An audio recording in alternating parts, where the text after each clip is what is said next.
You've probably heard the saying, work hard, play hard, but what if the hardest part isn't about working hard? It's about getting yourself to actually want to work hard in the first place. What if you could train your brain to crave doing the things you've been avoiding, the things that challenge you, push your limits, and make you grow? Imagine waking up every day, excited to tackle the hard stuff, knowing that it's leading you toward the success and growth you've always dreamed of. This book is about just that. It's about training your brain to not only handle hard things, but to actively seek them out. It's about rewiring your thinking, building mental toughness, and creating habits that make the hard work feel like second nature. Most people run away from challenges, and that's why they stay stuck. But if you can learn to embrace discomfort and turn it into a strength, you'll be unstoppable. Throughout this book, you'll learn practical ways to make hard work a habit, not something you dread or put off. You'll discover how your brain works and how to use it to your advantage. You'll learn about the power of mindset, how to set goals that push you, and why getting uncomfortable is the key to real progress.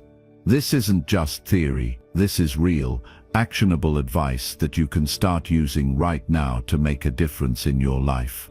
If you're tired of feeling stuck, tired of waiting for the perfect moment, and ready to start doing the hard work that will lead you to long-term success, then you're in the right place. It won't be easy, but it will be worth it.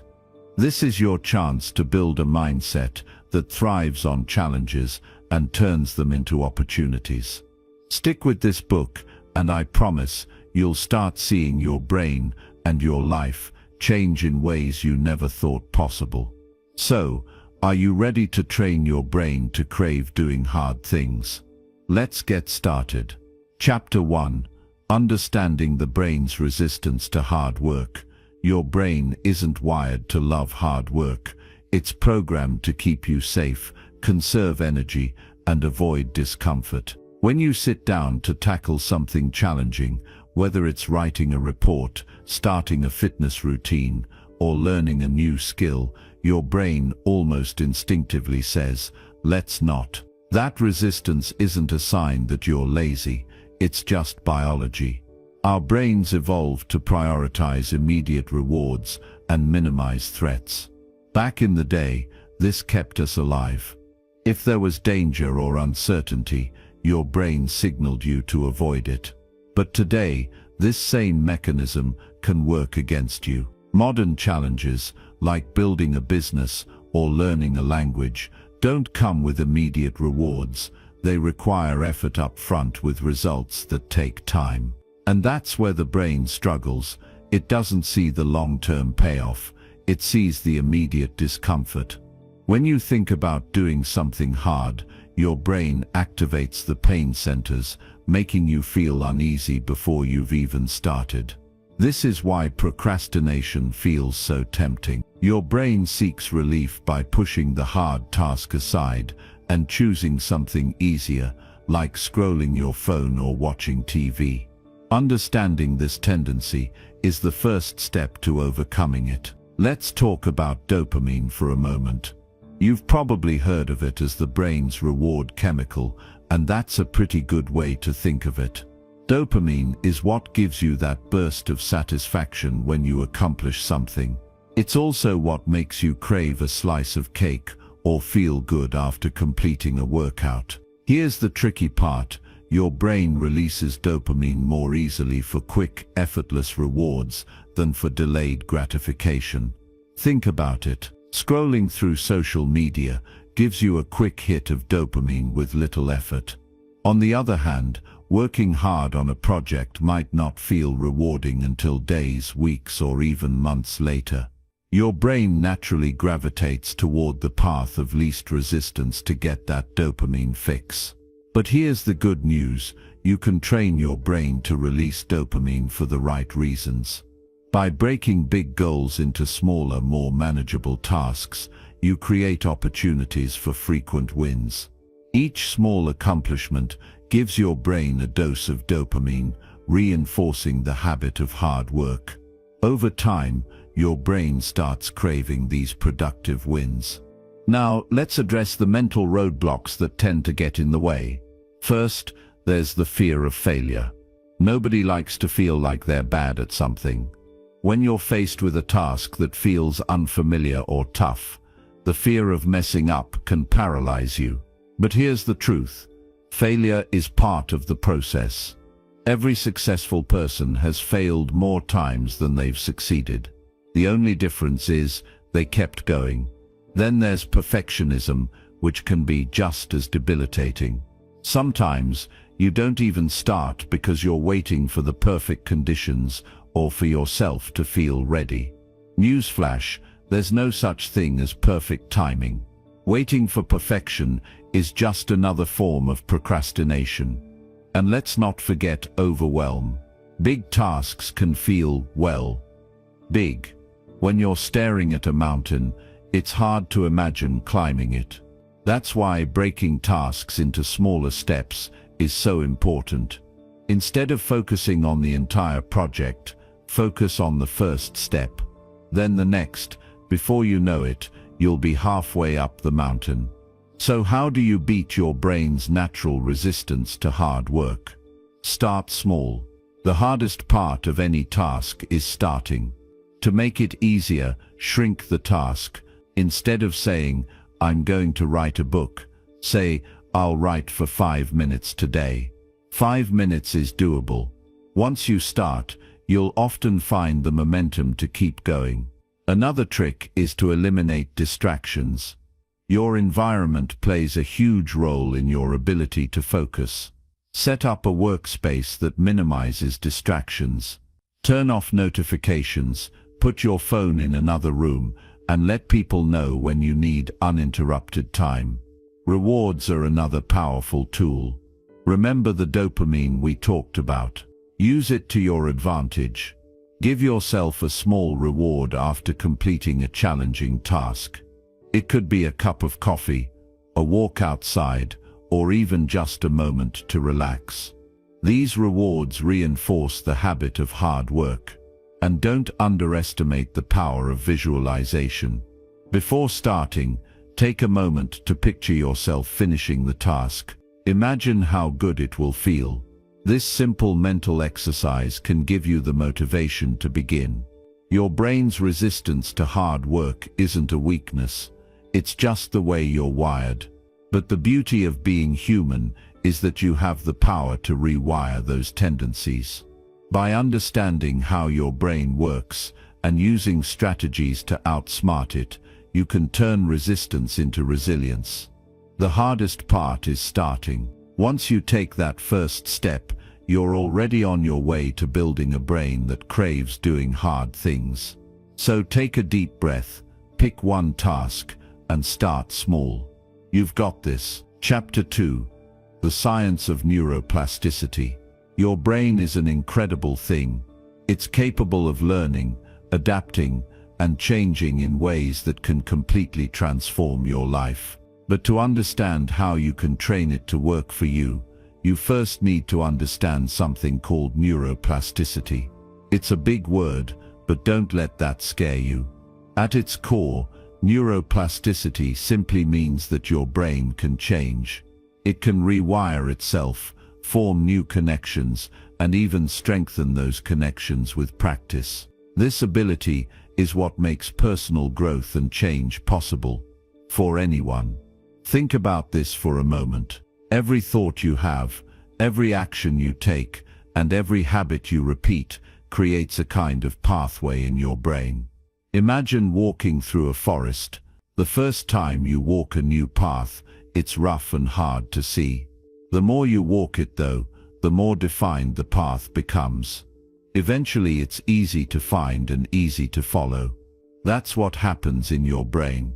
When you repeat something often enough, the pathways strengthen. That's why habits, whether good or bad, feel automatic after a while.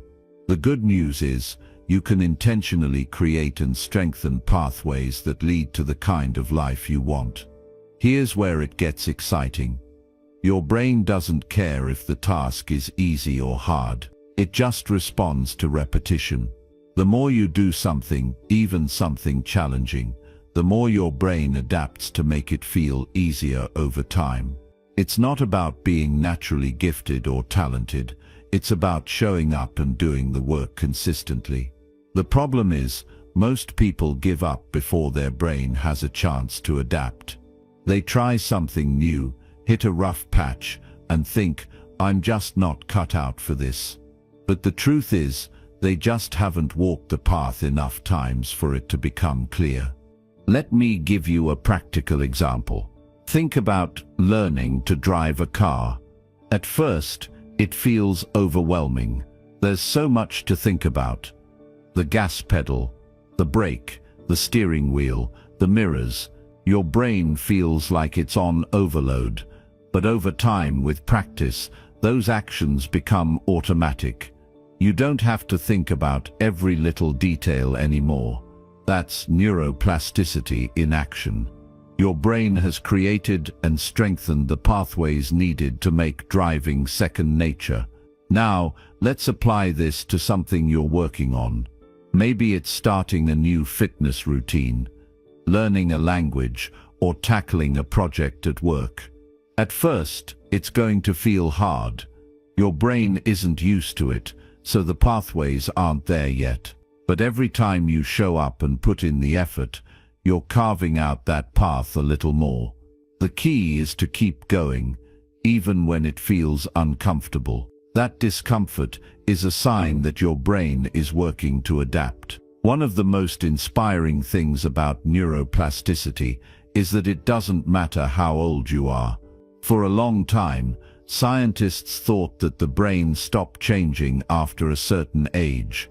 But now we know that's not true. Your brain is capable of changing throughout your entire life. That means it's never too late to start building new habits, learning new skills, or taking on new challenges. It's never too late to become the person you want to be. There are so many real-life stories that demonstrate the power of neuroplasticity. Take, for example, people who have suffered a stroke. In some cases, their brains are able to rewire themselves so that other areas take over for the damaged parts. It's incredible to see how, with consistent therapy and effort, people can regain abilities they thought were lost forever. If the brain can recover from something as traumatic as a stroke, imagine what it can do for you when you're simply trying to learn a new habit or skill. But here's the thing, neuroplasticity works both ways. Just as you can strengthen pathways that lead to positive change, you can also strengthen pathways that reinforce negative habits. Every time you choose to procrastinate, give in to fear, or avoid a challenge, you're walking that path in your brain. The more you do it, the stronger that pathway becomes. That's why it's so important to be intentional about where you direct your time and energy. So how do you use neuroplasticity to your advantage? Start by focusing on consistency. It's not about making huge leaps overnight. It's about showing up every day, even if it's just for a few minutes. Small, consistent actions add up over time. Next, embrace repetition. The more you practice something, the more your brain adapts. Don't get discouraged if it feels hard at first.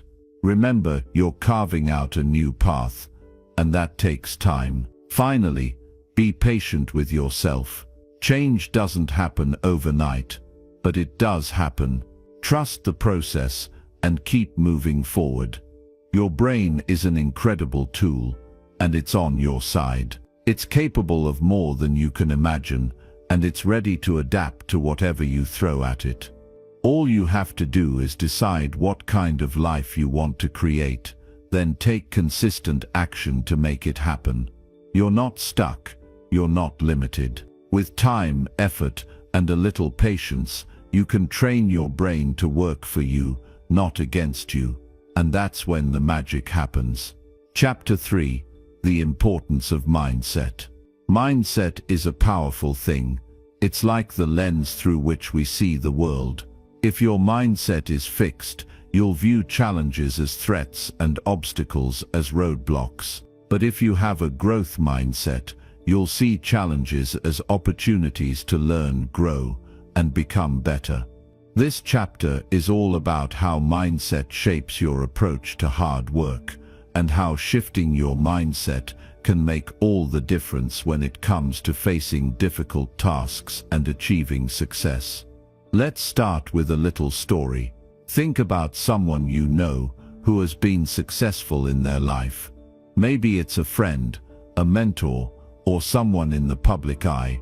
Chances are, they didn't just stumble upon success, they faced obstacles, setbacks, and challenges, just like everyone else. The difference, their mindset. They didn't see those challenges as insurmountable barriers. Instead, they saw them as part of the process, as something to be overcome, not feared. Now, compare that to someone who struggles to get things done. Perhaps you've found yourself in this situation before, trying to accomplish something but feeling stuck, unsure, or afraid to take that next step. When you have a fixed mindset, it's easy to fall into the trap of believing that you just aren't good enough, or that you can't do it. You might think that if things aren't working right away, it means you're failing. And the worst part is, when you're in that fixed mindset, you're likely to give up. It's almost like you've already decided the outcome before even giving it a real try. But here's the good news: you can change your mindset. You have the power to choose how you respond to challenges. A growth mindset isn't something you're born with, it's something you can develop. And it's something you absolutely need if you want to train your brain to crave doing hard things. The first step in developing a growth mindset is recognizing that your abilities are not set in stone. No one is born with an innate gift for doing difficult things. Hard work, practice, and perseverance are the keys to improving and achieving more. You might not be able to do everything right now, but with consistent effort, you can improve. And that's where the magic happens, because when you believe that you can improve, you're more likely to push through the tough times instead of quitting. It's like when you were first learning to ride a bike. At first it was hard. You wobbled, you fell, and you probably thought you would never get it. But what happened? You kept trying, you kept practicing, and eventually it clicked. You learned. That's the power of a growth mindset.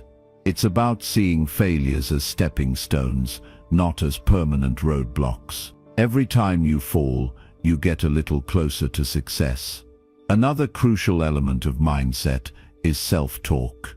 The way you talk to yourself can either propel you forward or hold you back. If you constantly tell yourself that you're not capable or that you're going to fail, you're reinforcing that fixed mindset. You're telling your brain that it's not worth trying. But when you start shifting your self-talk, telling yourself that you can learn, that you can grow, and that challenges are opportunities, you begin to train your brain to embrace hard work. The words you use matter more than you might realize. They shape how you approach tasks, how you respond to setbacks, and how you keep moving forward. Now, let's talk about how to start shifting your mindset from fixed to growth. It's not an overnight transformation, but it's entirely possible with consistent effort. The first thing you need to do is recognize the negative self-talk when it happens. Pay attention to the thoughts that come up when you face something difficult. Are you telling yourself, "I can't do this," or "this is too hard"? If so, stop. Reframe those thoughts. Instead of saying, "I can't do this," try saying, "I haven't figured it out yet, but I will." Instead of "this is too hard," say, "This is a challenge, and I'm capable of overcoming it." One powerful tool to help shift your mindset is focusing on the process rather than the outcome. It's easy to get caught up in thinking about the end result. We all want to succeed, to reach the finish line, to achieve our goals.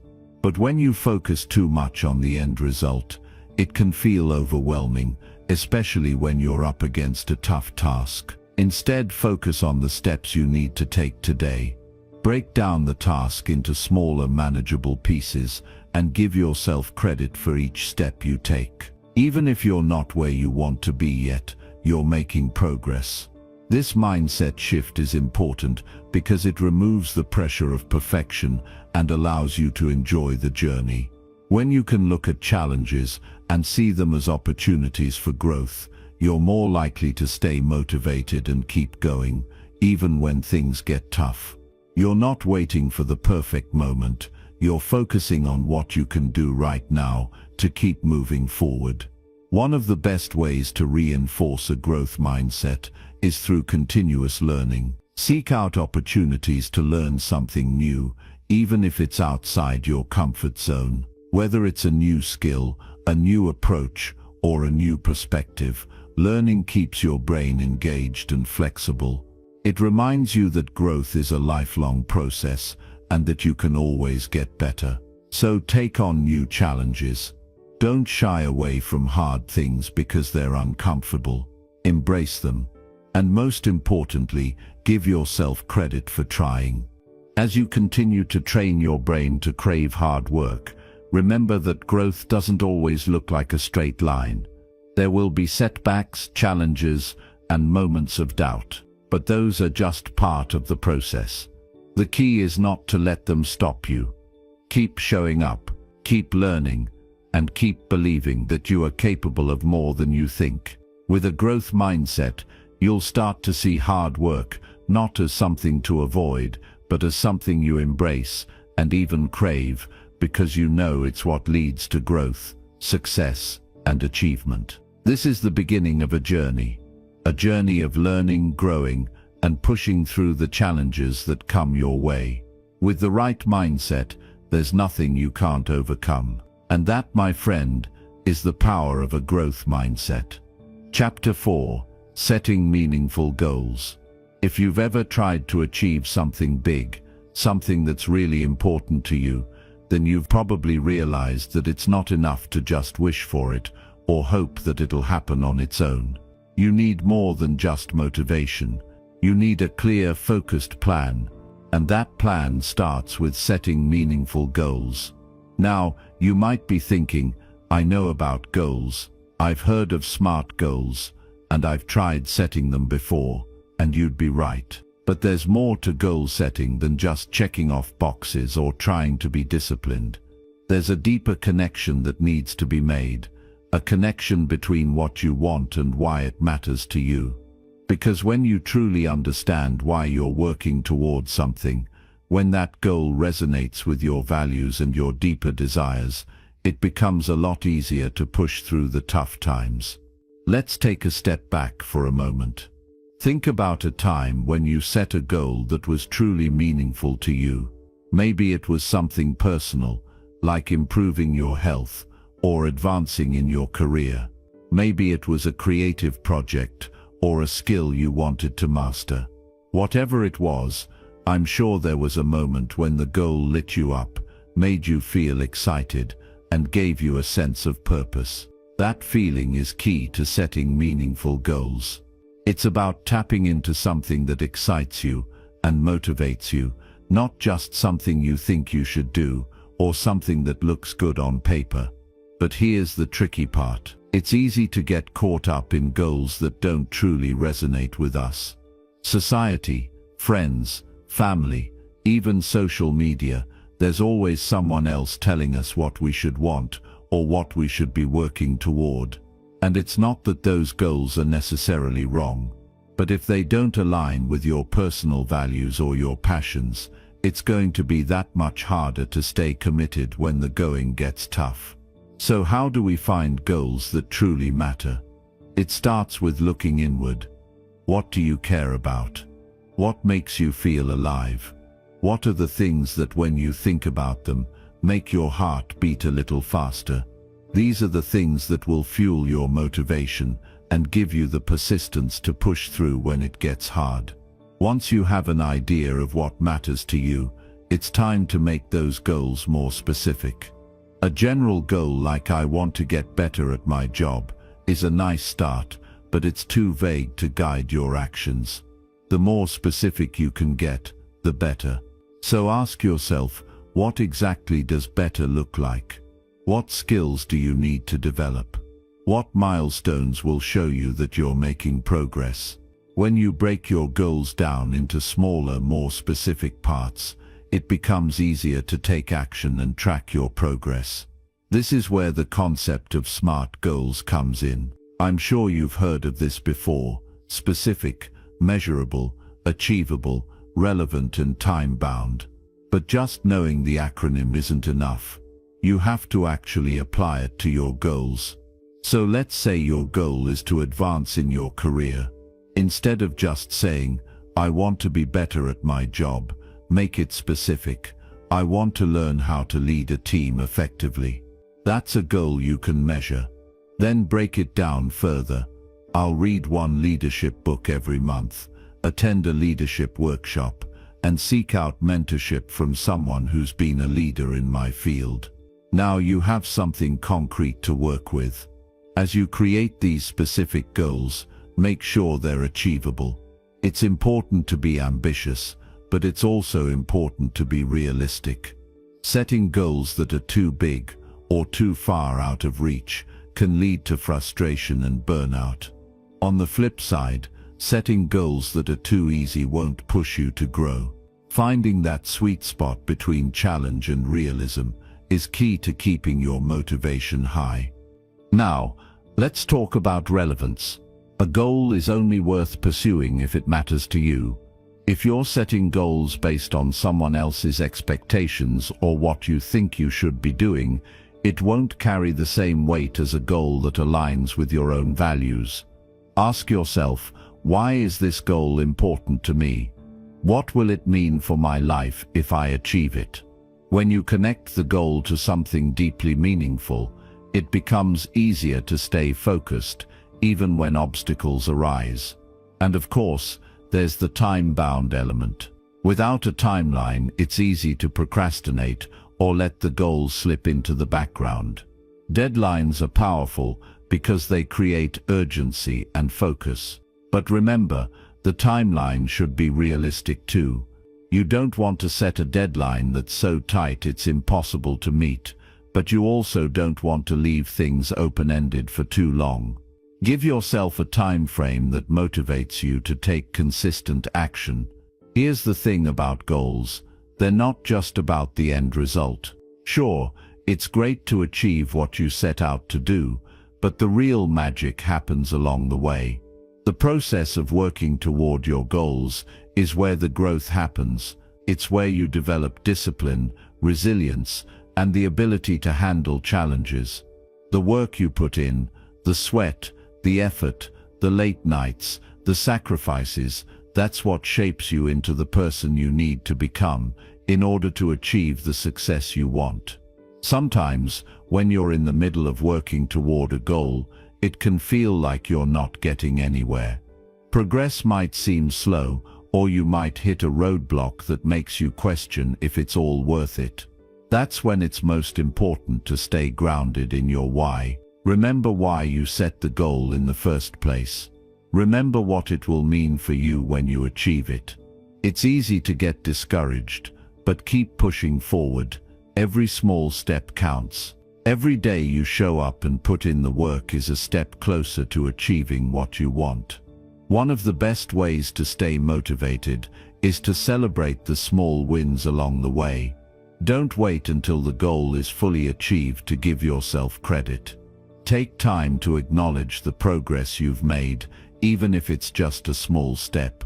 Every step is part of the journey, and every win, no matter how small, deserves recognition.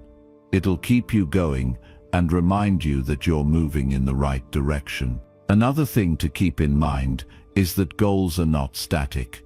As you grow and change, your goals may evolve too. Don't be afraid to reassess and adjust as needed. Life is full of surprises, and sometimes your goals will shift as you learn more about yourself and the world around you.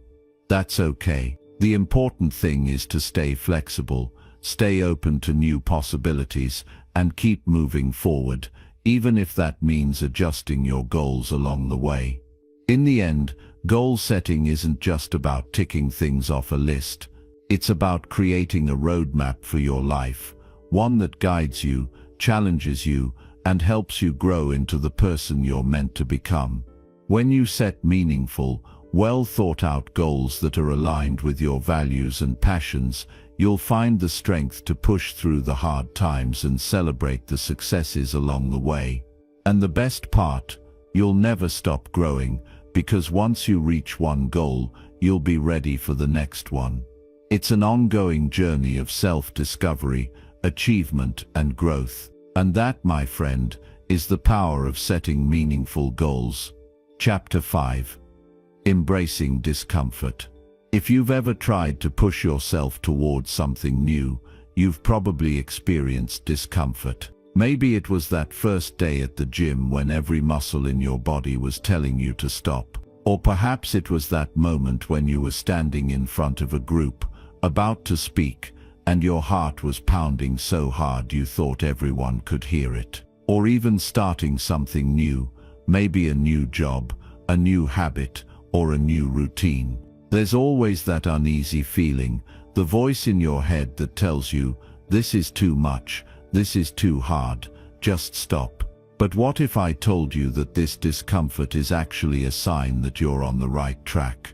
That it's a signal, not of failure, but of growth.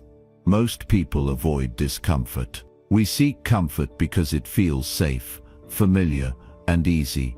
But if you want to achieve anything worth achieving, you need to learn how to embrace discomfort. You need to learn that the discomfort you feel is not a barrier, but a gateway to something greater. It's kind of like this.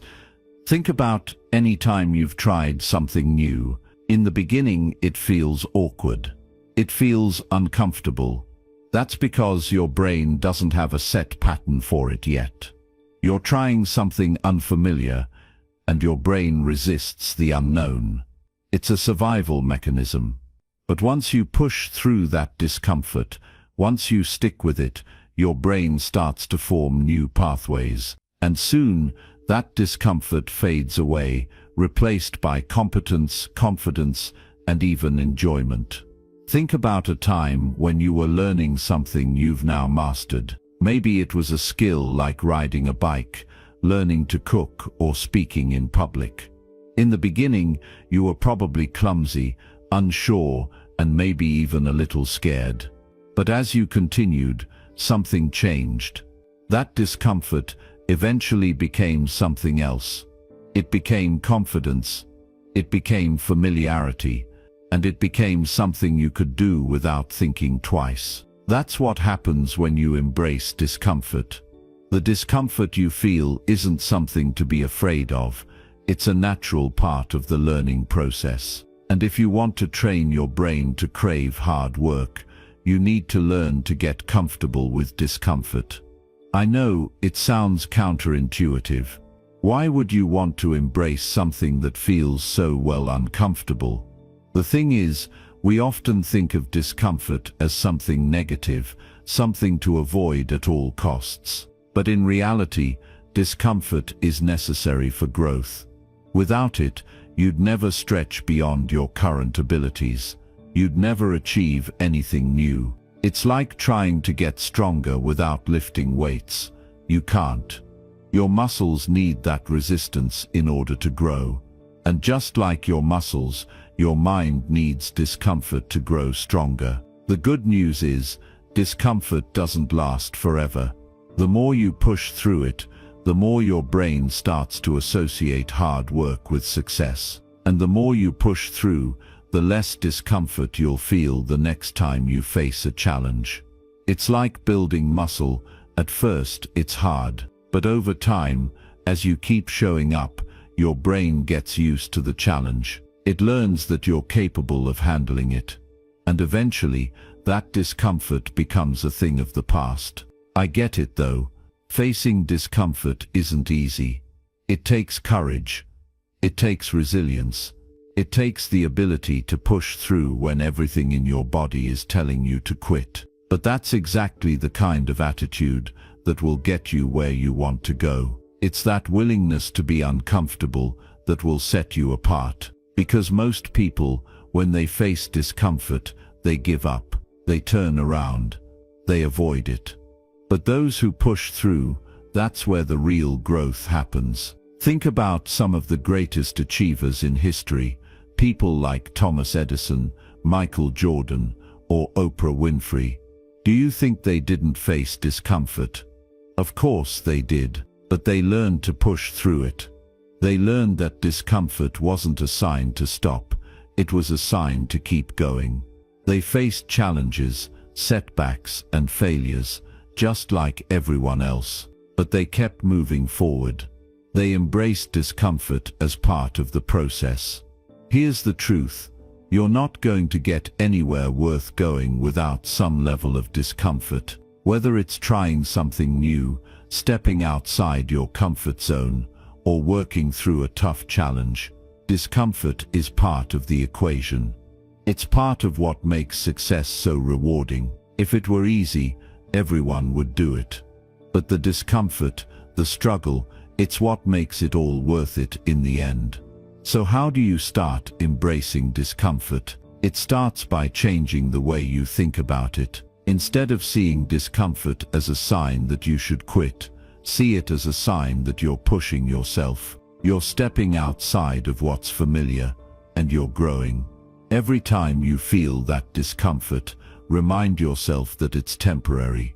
It's a sign that you're moving forward, that you're taking steps towards something bigger, something better.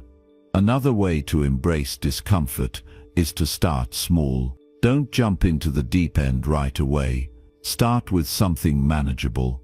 Maybe it's committing to a workout routine, or starting a new project, or having a tough conversation you've been putting off. Whatever it is, just take the first step. And when that discomfort shows up, don't back down. Keep going. Gradually, you'll build resilience, and the discomfort won't feel as intense. Another trick is to make discomfort your ally. Instead of trying to avoid it, make it part of your process. When you feel it, use it as a reminder that you're on the right track. It's not something to fear, but something to embrace. When you're faced with a challenge that makes you uncomfortable, remind yourself that this is where the growth happens. This is where you become stronger. This is where you develop the habits, the mindset, and the perseverance that will carry you through. And here's the key. You won't always feel comfortable. That's just part of the journey. But when you embrace discomfort, you'll find that it becomes less scary over time. You'll start to look for those moments when you can push yourself. You'll begin to crave the challenge because you'll know that every bit of discomfort is just another step toward becoming the person you want to be. Remember, it's not about avoiding the discomfort, it's about learning to work through it. The more you do, the stronger you'll become. The more you push through, the more you'll begin to crave the hard things. And eventually, you'll realize that the discomfort was never the problem. It was the solution, the path to growth, success, and fulfillment. So go ahead. Embrace the discomfort, push through it, because on the other side, you'll find the strength, the resilience, and the success that you've been working for all along. And trust me, it'll be worth every uncomfortable step. Chapter 6. The Power of Positive Reinforcement. You've probably heard the saying, what gets rewarded gets repeated. It's simple, but it's incredibly powerful when it comes to building habits, staying motivated, and pushing through tough tasks. The idea is that when you associate a task or action with a positive outcome, your brain starts to crave that outcome. It starts to link the action to a reward, and over time, it forms a connection that makes you want to keep doing it. It's the same reason why you're more likely to get back on track with something if you celebrate a small win or pat yourself on the back when you do something difficult. Think about it. When you've had a productive day or achieved something challenging, how do you feel? Chances are you feel proud, accomplished, and maybe even a little excited to keep going. That's the power of positive reinforcement. It's about using that feeling of accomplishment as fuel to keep moving forward. Here's the thing though, positive reinforcement doesn't always have to come from an outside source. It can and should come from within. The truth is, you're the one who knows what feels rewarding to you. So if you're trying to build a new habit or push yourself through a difficult task, start by acknowledging your own progress. It could be something as simple as telling yourself, "Great job," after finishing a tough workout, or allowing yourself a moment of satisfaction after completing a challenging project. The key is to make sure that your brain knows there's something good waiting at the end of the effort. Think about how kids are taught to do things. When they do something good, like cleaning their room or finishing their homework, they're often rewarded with praise or even a treat. That's how they learn what behaviors are valuable. The reward helps reinforce the idea that what they did was worth the effort, and over time, they start to connect doing the right thing with getting something positive in return. It's a simple concept, but it works. Now we're not children, and we don't always need external rewards to keep going. But there's something to be said for using positive reinforcement as a tool to keep yourself motivated. If you're trying to stick with something difficult, like a fitness routine or a challenging work project, it's easy to get discouraged if you don't see immediate results. That's where positive reinforcement comes in. It's the fuel that keeps your momentum going. It's the reminder that the hard work is worth it, even when it doesn't feel like it in the moment. For instance, let's say you're working toward a big goal. Maybe it's losing weight, writing a book, or building a business. When you break that goal down into smaller steps, it can be helpful to celebrate the little victories along the way. Maybe you've written 500 words for the day, or you've made it to the gym 3 times this week. Instead of just thinking, "Well, that's what I'm supposed to do," give yourself credit. Acknowledge the effort. Maybe treat yourself to something small, like your favorite coffee or a relaxing evening. Whatever it is, make sure that you're reinforcing the positive behavior.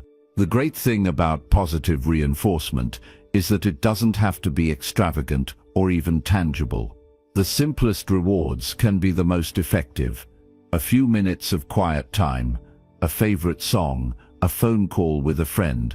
It's about making the connection in your mind between the effort you put in and the reward you get. It's about creating a cycle of progress that feeds itself. The more you reward yourself for staying on track, the more likely you are to repeat that behavior, and the stronger that connection becomes over time. But what about when you mess up? What about those days when you feel like you've fallen short, or you didn't live up to your own expectations? It's easy to let those moments drag you down. But here's the thing, negative reinforcement, beating yourself up, criticizing yourself, feeling guilty, isn't effective in the long run.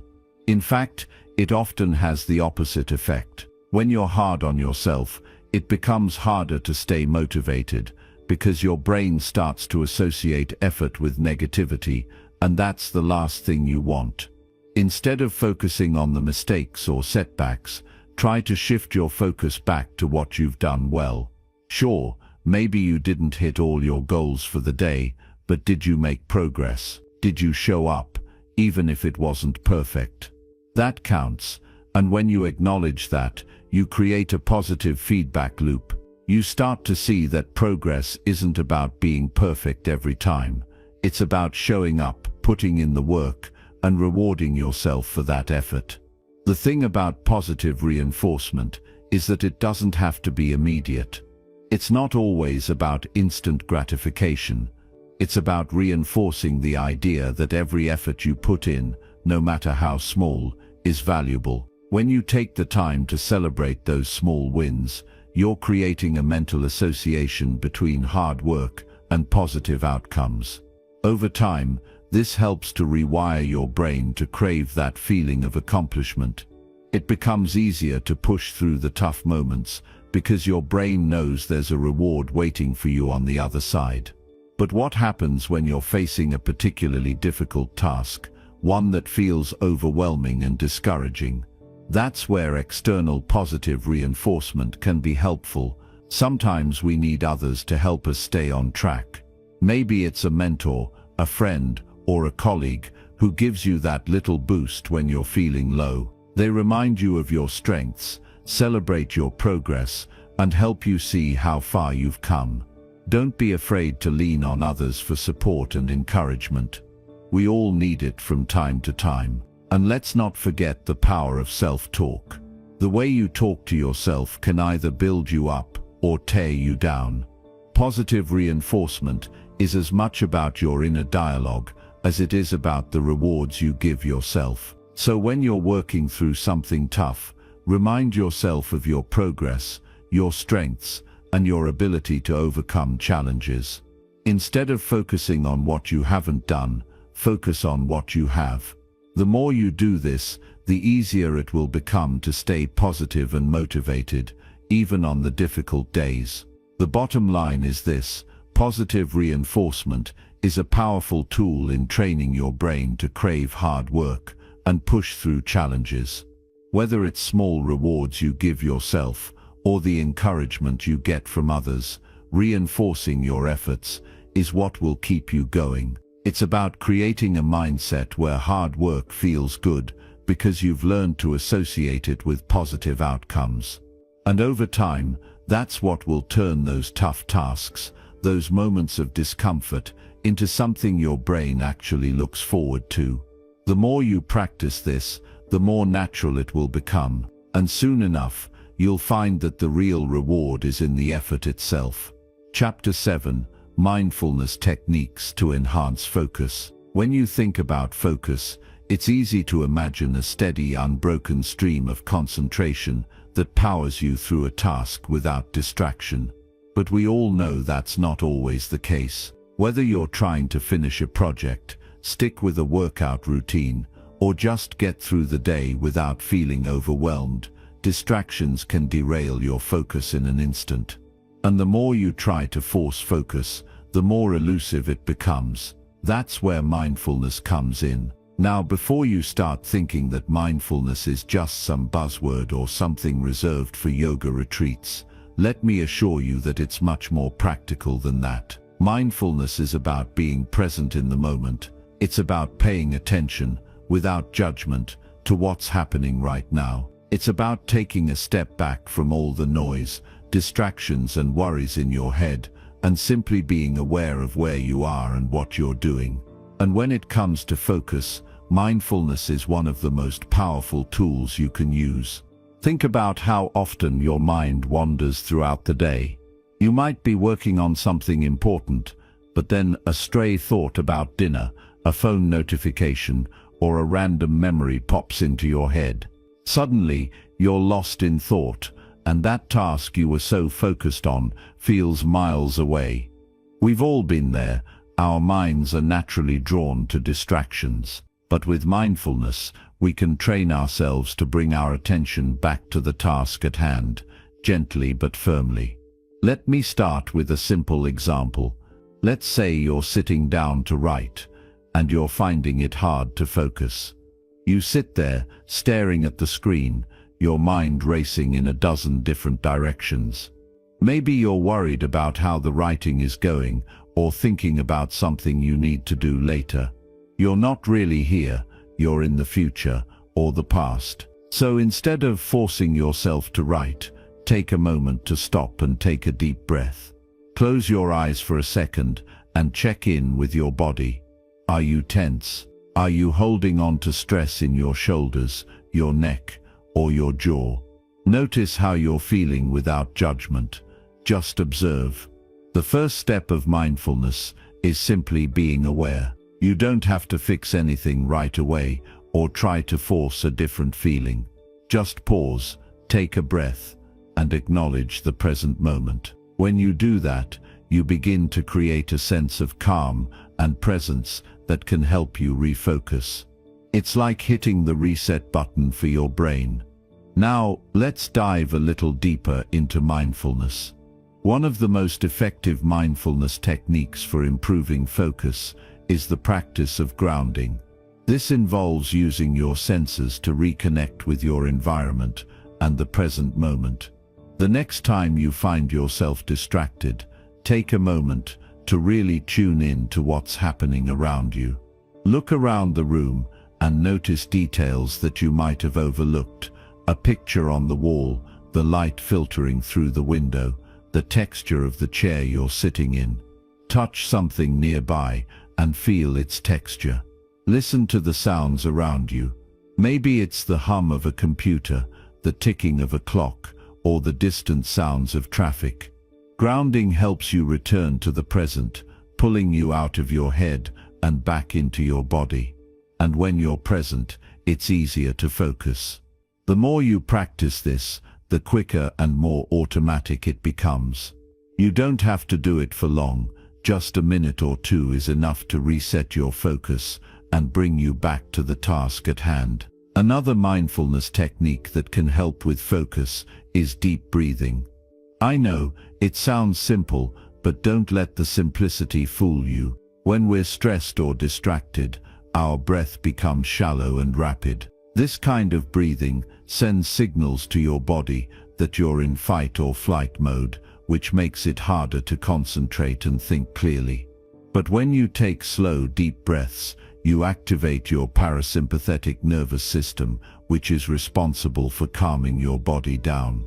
Try this next time you need to refocus. Sit comfortably, close your eyes, and take a slow, deep breath in through your nose, counting to 4 as you inhale.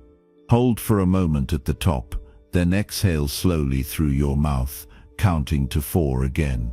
Repeat this a few times, paying attention to the sensation of the air entering and leaving your body. With each breath, you'll start to notice a sense of calm spreading through you. Your shoulders will relax, your mind will settle, and before you know it, you'll feel more centered and more able to tackle whatever task is in front of you. Mindfulness also involves noticing your thoughts without getting caught up in them. A lot of the time, we think of our thoughts as facts.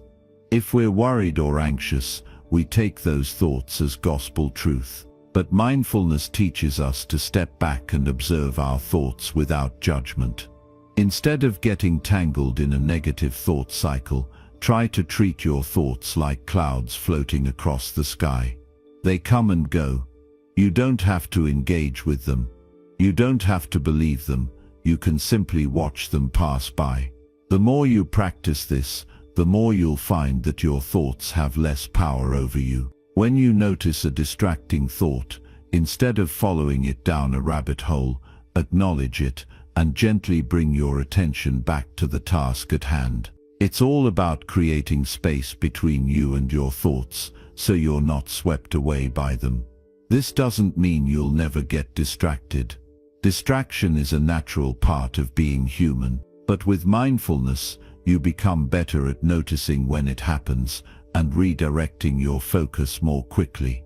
It's like building a muscle. The more you practice, the stronger your ability to focus becomes. Mindfulness isn't just a technique you use in the moment, it's a mindset you can cultivate over time. The more you practice mindfulness in small moments throughout your day, the more it becomes second nature. Whether you're eating lunch, walking to the car, or talking to a friend, you can always bring mindfulness into the moment. You don't have to be sitting in a quiet room to practice it. It's about being present wherever you are. And here's the best part, mindfulness doesn't just improve your focus, it helps you manage stress and build resilience too. When you're able to bring your attention to the present moment, you stop worrying about what's coming next or what might have happened in the past. You learn to let go of the mental clutter that holds you back. You become less reactive, more calm, and more capable of handling whatever life throws at you. Incorporating mindfulness into your routine doesn't have to be time-consuming. You don't need to set aside hours for meditation, though that can be helpful if you enjoy it. Even taking a few minutes throughout the day to practice deep breathing or grounding can make a huge difference in your ability to focus and stay calm. It's about creating a habit of mindfulness so it becomes a natural part of your daily life. As you continue to develop your mindfulness practice, you'll begin to notice a shift. Tasks that once felt overwhelming will feel more manageable. You'll have more clarity and a greater sense of control.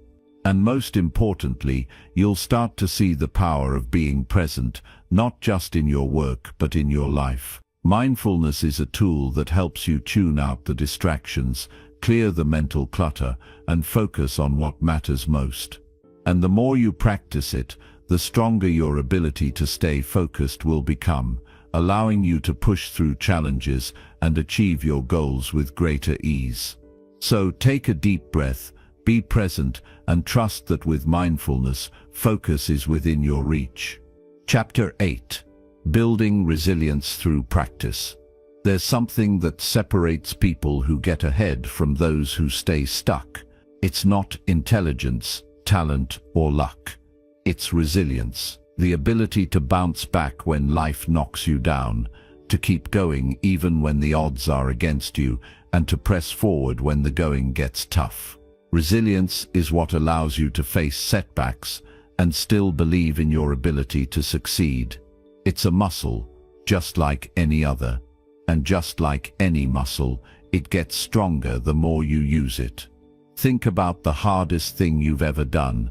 Maybe it was a personal challenge, a professional setback, or just a day where everything seemed to go wrong.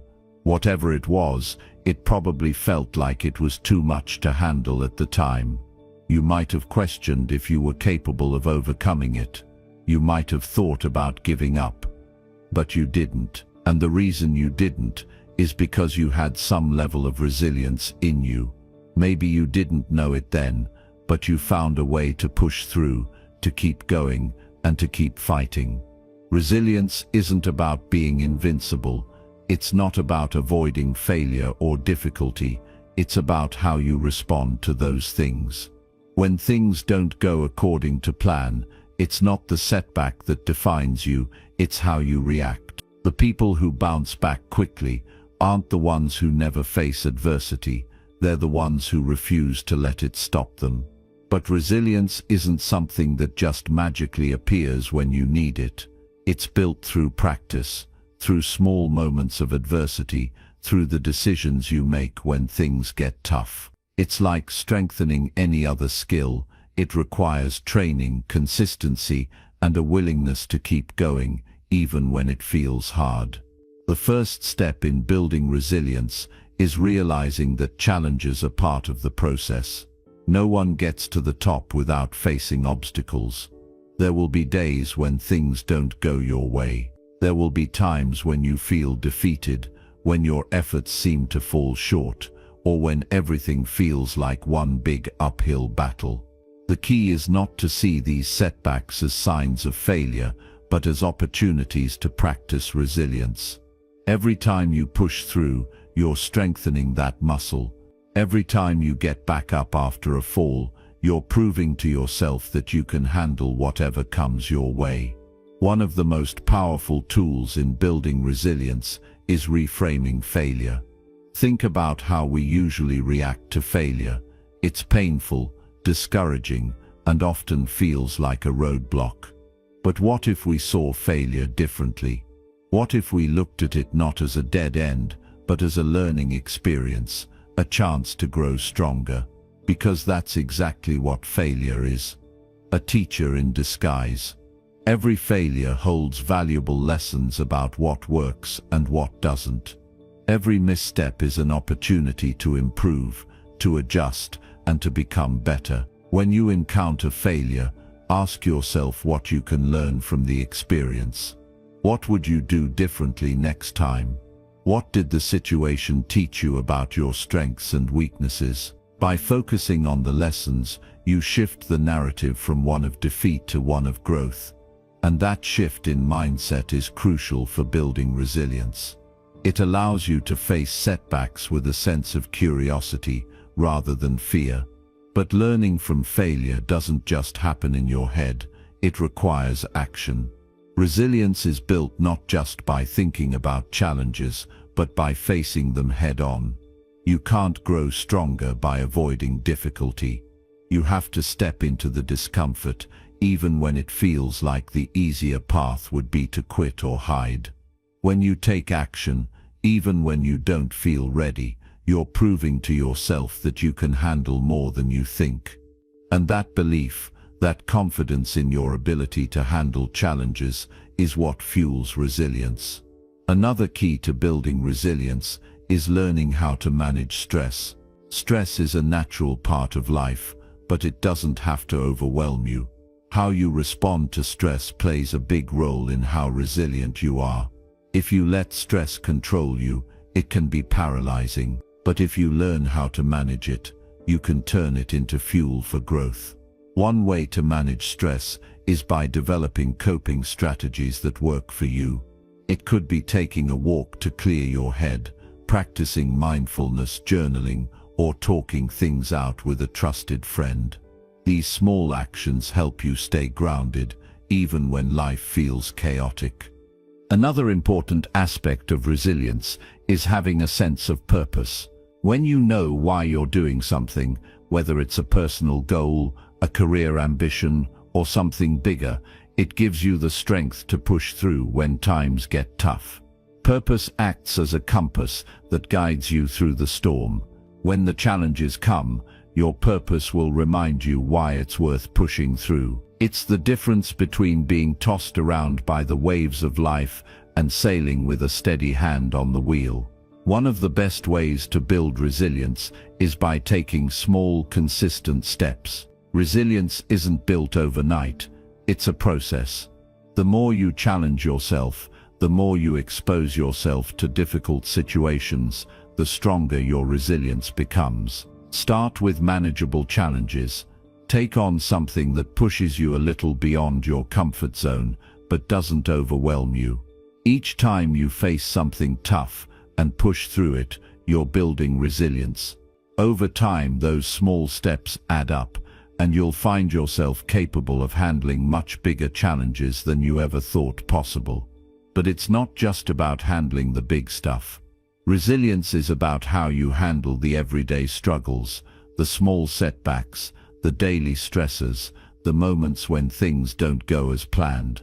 Every time you stay calm in the face of frustration, every time you pick yourself up after a minor mistake, every time you keep going when you'd rather quit, you're strengthening your resilience. The more you practice resilience in small moments, the easier it becomes to face the big moments. And here's something crucial to remember: building resilience doesn't mean you won't feel the pain. You will. You'll feel frustrated, disappointed, and tired. You'll face moments of doubt. But resilience isn't about avoiding those feelings. It's about feeling them, acknowledging them, and choosing to keep going anyway. It's about understanding that pain, difficulty, and discomfort are temporary. They pass. What doesn't pass is your ability to keep moving forward. Finally, remember that resilience is a lifelong practice. It's not something you can master in a day or a week. It's something you build over time, with consistent effort and a willingness to face life's challenges head-on. So when things get tough, when life throws you a curveball, don't see it as an obstacle. See it as an opportunity to practice resilience. Every challenge is a chance to prove to yourself that you're stronger than you think. Building resilience takes time, but the more you practice, the more natural it will feel. And the next time life tries to knock you down, you'll know that you have what it takes to rise again, stronger and more determined than ever. Chapter 9: The Role of Routine and Habits. Let's talk about something we all have in our lives, whether we realize it or not: routine. You might not think much about it, but your daily routine shapes a huge part of who you are and what you're able to achieve. Think about your morning. Do you wake up and jump straight into action? Do you have certain rituals that set the tone for the day? Whether it's a cup of coffee, checking emails, or a quick workout, all these little actions build the rhythm of your day. The truth is, your routine can either help you achieve your goals or hold you back. It's one of the most powerful tools you have at your disposal, and the great news is that you can use it to your advantage. You don't need to be someone special or have extraordinary talent. What you need is a routine that works for you, one that encourages you to take consistent steps toward the things that matter most. When you think about successful people, it's not just about the big moments. They have daily habits that help them stay on track. Routine and habits work together in ways that are almost invisible but incredibly impactful. They create a framework for your day that can keep you moving forward even when motivation fades. You don't have to rely on willpower or inspiration all the time. If you set the right habits in place, they will carry you when your energy is low or when the challenge seems too big. It's like planting seeds in the ground and trusting that over time they'll grow into something meaningful. But here's the catch: creating a routine that supports your goals takes time and effort. It doesn't happen overnight. In the beginning, it's easy to feel frustrated when things don't immediately fall into place. But don't let that discourage you. The key is consistency. Even when it feels like you're not making progress, every step you take toward building a better routine is one step closer to making it a permanent part of your life. So, let's talk about how to build a routine that supports you, especially when you're striving to do hard things. First, it's important to understand that routines aren't one size fits all. What works for someone else might not work for you, and that's okay. The key is to tailor your routine to fit your life and your goals. If you're trying to get more done, you might find that waking up early, exercising in the morning, and diving into your most challenging work first thing is the best approach for you. Or maybe you're a night owl and you do your best thinking after everyone else has gone to bed. There's no wrong way to build a routine, as long as it works for you and helps you move closer to where you want to be. A lot of people get stuck because they think a good routine needs to be complicated. But here's the thing: simplicity is key. A routine doesn't have to be packed with dozens of tasks. It just needs to include a few essential actions that set you up for success. It's about quality over quantity. Start small. Begin with a morning ritual that makes you feel grounded and focused. It could be as simple as a glass of water, a short meditation, or a quick journaling session. These small habits are like a mental warm-up that prepare you to tackle whatever comes next. When it comes to work or the goals you're trying to achieve, break things down into manageable chunks. Big tasks can be overwhelming, but when you divide them into smaller, bite-sized pieces, they become much easier to handle. And don't forget to give yourself space to breathe. It's easy to get caught up in the hustle, thinking that you have to be doing something all the time. But remember, rest is just as important as work. Your routine should have built-in moments of rest and relaxation so that you don't burn out. As you begin to build your routine, you'll start to notice that habits begin to form naturally. When you repeatedly do something, it starts to become automatic. That's the power of habits. You don't have to think about them constantly. They just become part of your life. If you've ever brushed your teeth without even thinking about it, you know what I mean. That's the kind of effortless consistency we want to build in our routines. But the process doesn't end once you've created your routine. The next step is to stick with it. And I'm not going to lie to you, this is where most people give up. They try a new routine for a few days, and when they don't see immediate results, they abandon it altogether. It's important to remind yourself that routines and habits take time to pay off. You're not going to see major changes after one day or even 1 week. But if you stay consistent and keep showing up, you will see results over time. It's like compounding interest. You put in small efforts every day, and eventually they add up to something significant. Now, let's talk about flexibility. Yes, it's crucial to stick to your routine, but that doesn't mean it's set in stone. Life happens, things come up, and sometimes you'll need to adjust your routine to fit your current circumstances. Maybe you have an unexpected work meeting, or maybe you just don't have the energy for your usual workout. That's okay.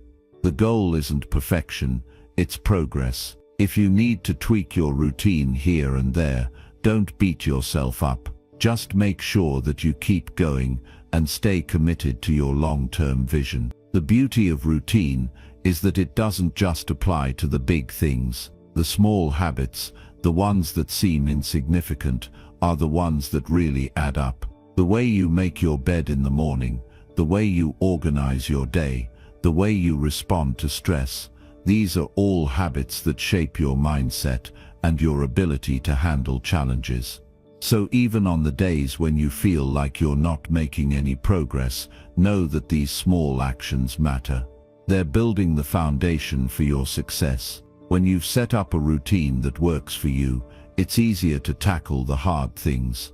You don't have to rely on motivation or willpower to get you through. Your routine becomes the structure that supports you when things get tough. And when you're able to make your hardest tasks a regular part of your routine, you stop thinking of them as hard. They just become part of your everyday life, like anything else. Ultimately, your routine is a reflection of your priorities. If you're serious about achieving your goals, about doing the hard work, your routine will show it. It's a mirror of the choices you make every day. So take a good look at your routine. Is it supporting the person you want to become? Is it helping you show up every day to do the work, even when it feels challenging? If not, then it's time to make some adjustments. Your routine doesn't have to be perfect, but with a little thought, effort, and consistency, you can build one that works for you. And over time, you'll find that it's the routine that keeps you moving forward, even when your motivation wavers. It's the foundation that allows you to keep doing the hard things, day in and day out, until they no longer feel hard at all. Chapter 10.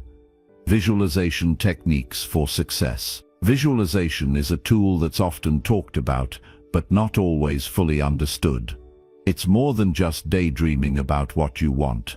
It's about actively seeing yourself succeeding, overcoming obstacles, and feeling what that success will be like. It's about creating a mental image that aligns with the reality you're working to build, and then programming your brain to act in ways that move you toward that vision. Visualization is the first step in transforming what you want into something tangible, and it's a practice that anyone can use, no matter where they are in life. Let me ask you, have you ever imagined yourself achieving a big goal? Maybe it's finishing a marathon, launching a business, or even giving a public speech that leaves everyone inspired. When you picture this in your mind, you're already practicing a form of visualization.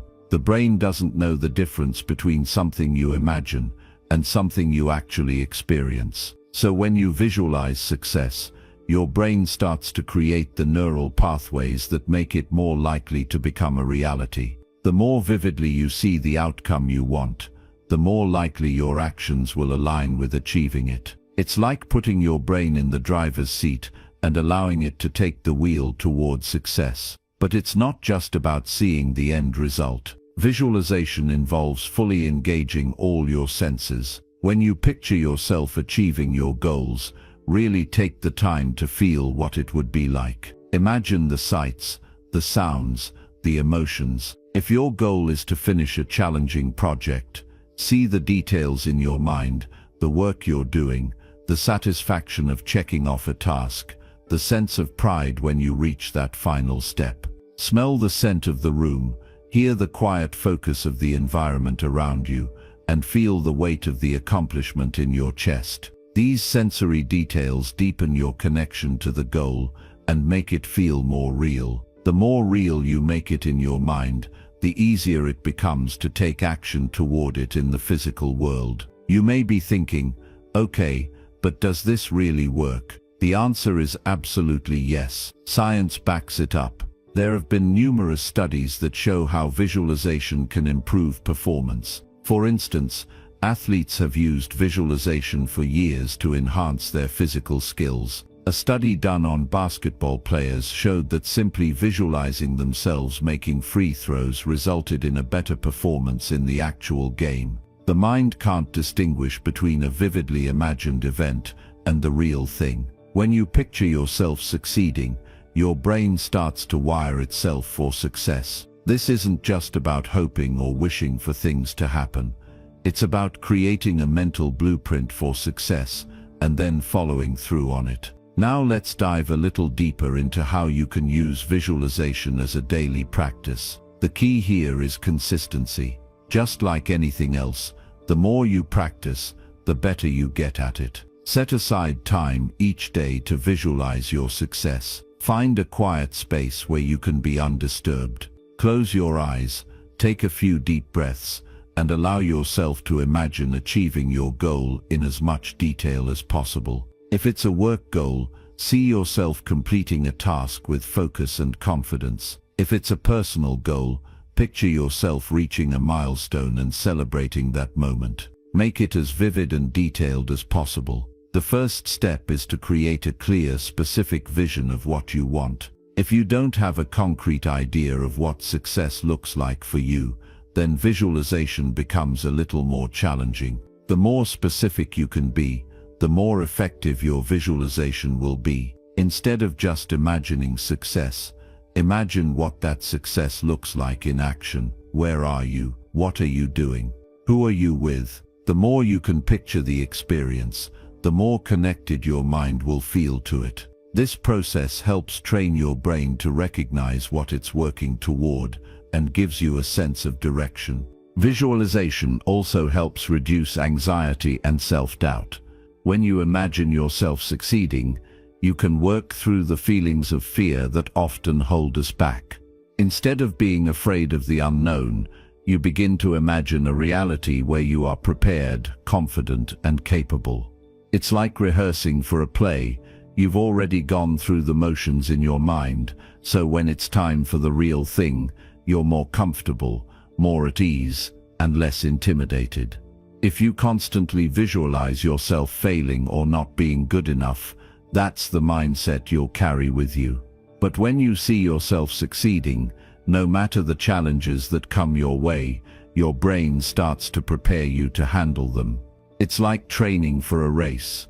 The more you prepare, the more ready you are when the starting gun goes off. But visualization isn't just about seeing success. It's also about visualizing the process. Many people focus only on the end goal, but forget about all the steps it will take to get there. Visualizing the journey is just as important. It's about seeing yourself working hard, facing obstacles, pushing through moments of discomfort, and staying on course despite setbacks. By imagining the process, you're mentally preparing yourself for the challenges that will inevitably come.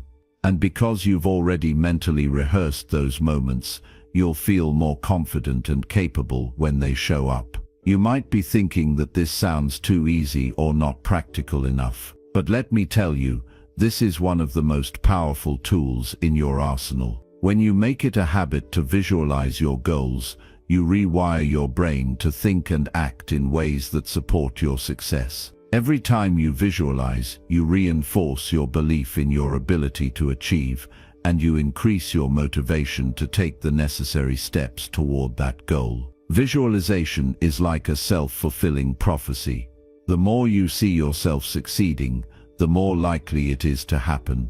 So how do you make visualization work for you? First, make it a part of your daily routine. Even if it's just for 5 minutes a day, commit to practicing visualization regularly. Find a quiet space, close your eyes, and really engage your senses. See yourself achieving your goal. Feel the emotions that come with that success.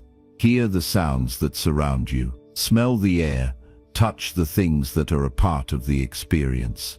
The more senses you involve, the more your brain will connect to that vision. Another tip is to visualize not just the outcome but also the feelings you'll experience along the way. If you're trying to get fit, don't just picture yourself at the finish line. Picture yourself working out, feeling strong, and pushing through the tough moments.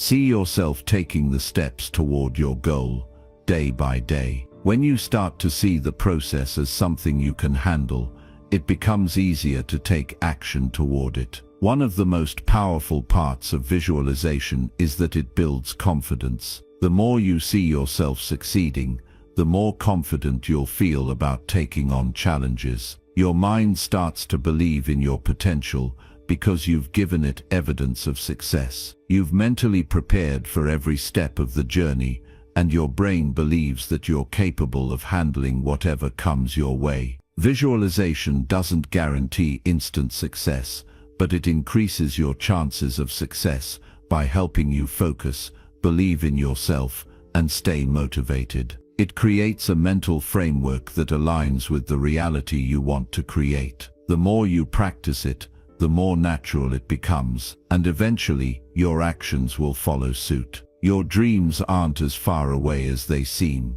They're right there, waiting for you to take action. And visualization can be the first step in turning those dreams into reality. Chapter 11: Accountability and Social Support. Accountability is one of those things that many people overlook, but it's absolutely crucial when it comes to achieving any meaningful goal. When you think about it, having someone else to answer to, someone who is rooting for your success and checking in on your progress, can make all the difference. It's easy to make promises to yourself, but when there's another person involved, it adds a layer of responsibility that pushes you to follow through.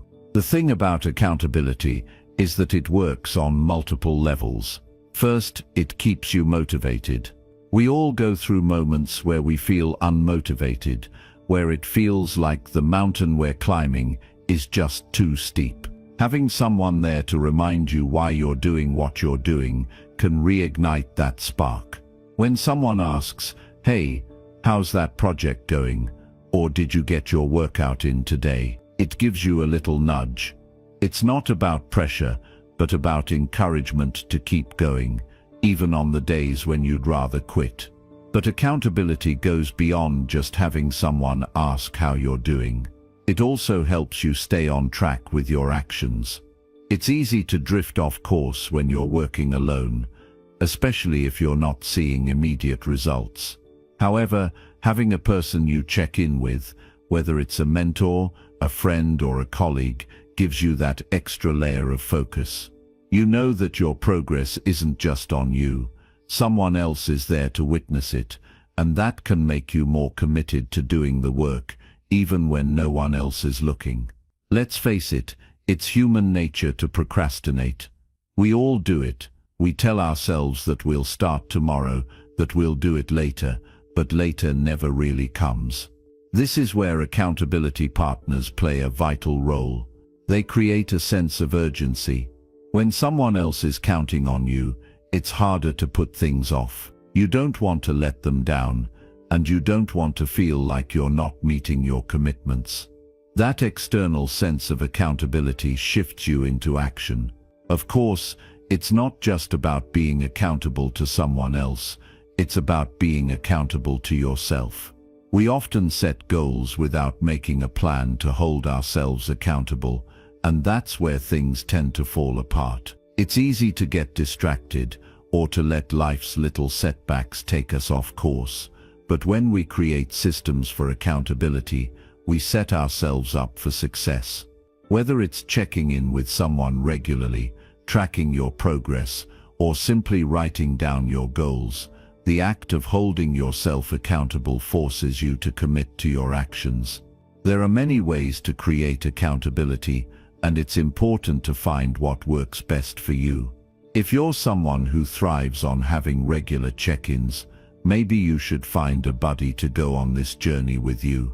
It could be a friend who shares similar goals, or maybe someone who's already walked the path you're on. Sharing your struggles and successes with someone else builds a sense of camaraderie and makes the journey feel less isolating.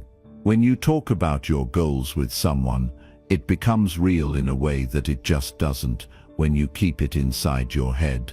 For others, a more formal setup might work better. A coach, a mentor, or even an online group can provide the structure and guidance needed to stay accountable. Having someone who is experienced and can give you feedback can help you stay grounded and focused, even when things feel overwhelming. And if you're working on a long-term project or goal, it can help to set up regular milestones that you check in with, so you're not just floating along, hoping for progress. Those little check-ins keep you motivated and ensure you're on the right path. And it's not just about checking in to make sure you've done the work. Accountability should be about creating a space for both success and failure. It's easy to feel discouraged when things aren't going as planned, but this is when accountability can really shine. When you have someone to talk to during these times, it helps you gain perspective and not give up. A good accountability partner will remind you that setbacks don't mean failure, they're just part of the process. They'll offer encouragement, practical advice, and a reminder of why you started in the first place. It's during these tough moments that the real growth happens, and having someone there makes all the difference. But let's talk about accountability from the perspective of those moments when you do succeed. It's just as important to have someone there to celebrate with you. We often get caught up in the hustle of working toward a goal, and when we finally reach it, we forget to pause and recognize our achievement. Having someone to share your wins with reinforces that feeling of accomplishment and motivates you to keep going. It's a reminder that your hard work is paying off and that you're on the right track. When you have an accountability partner who cheers you on, it helps you stay energized and committed to your next goal. Now let's talk about the role of social support. Accountability isn't just about checking in with someone, it's about surrounding yourself with people who are invested in your success. This might be your family, friends, colleagues, or even a community group that shares your goals. When you create a network of people who believe in you, it's easier to stay motivated and on track. The right support system can help you push through the tough times and remind you that you're not alone in your efforts. There's something about knowing that other people are rooting for you that can keep you going, even when things feel difficult. It creates a sense of belonging and encourages you to keep going, because you know that your progress matters not only to you but to those around you. Social support has a way of making the process feel lighter, less burdensome. It's a reminder that you don't have to do everything by yourself, and that there's strength in having others alongside you. One of the most important aspects of accountability, though, is honesty.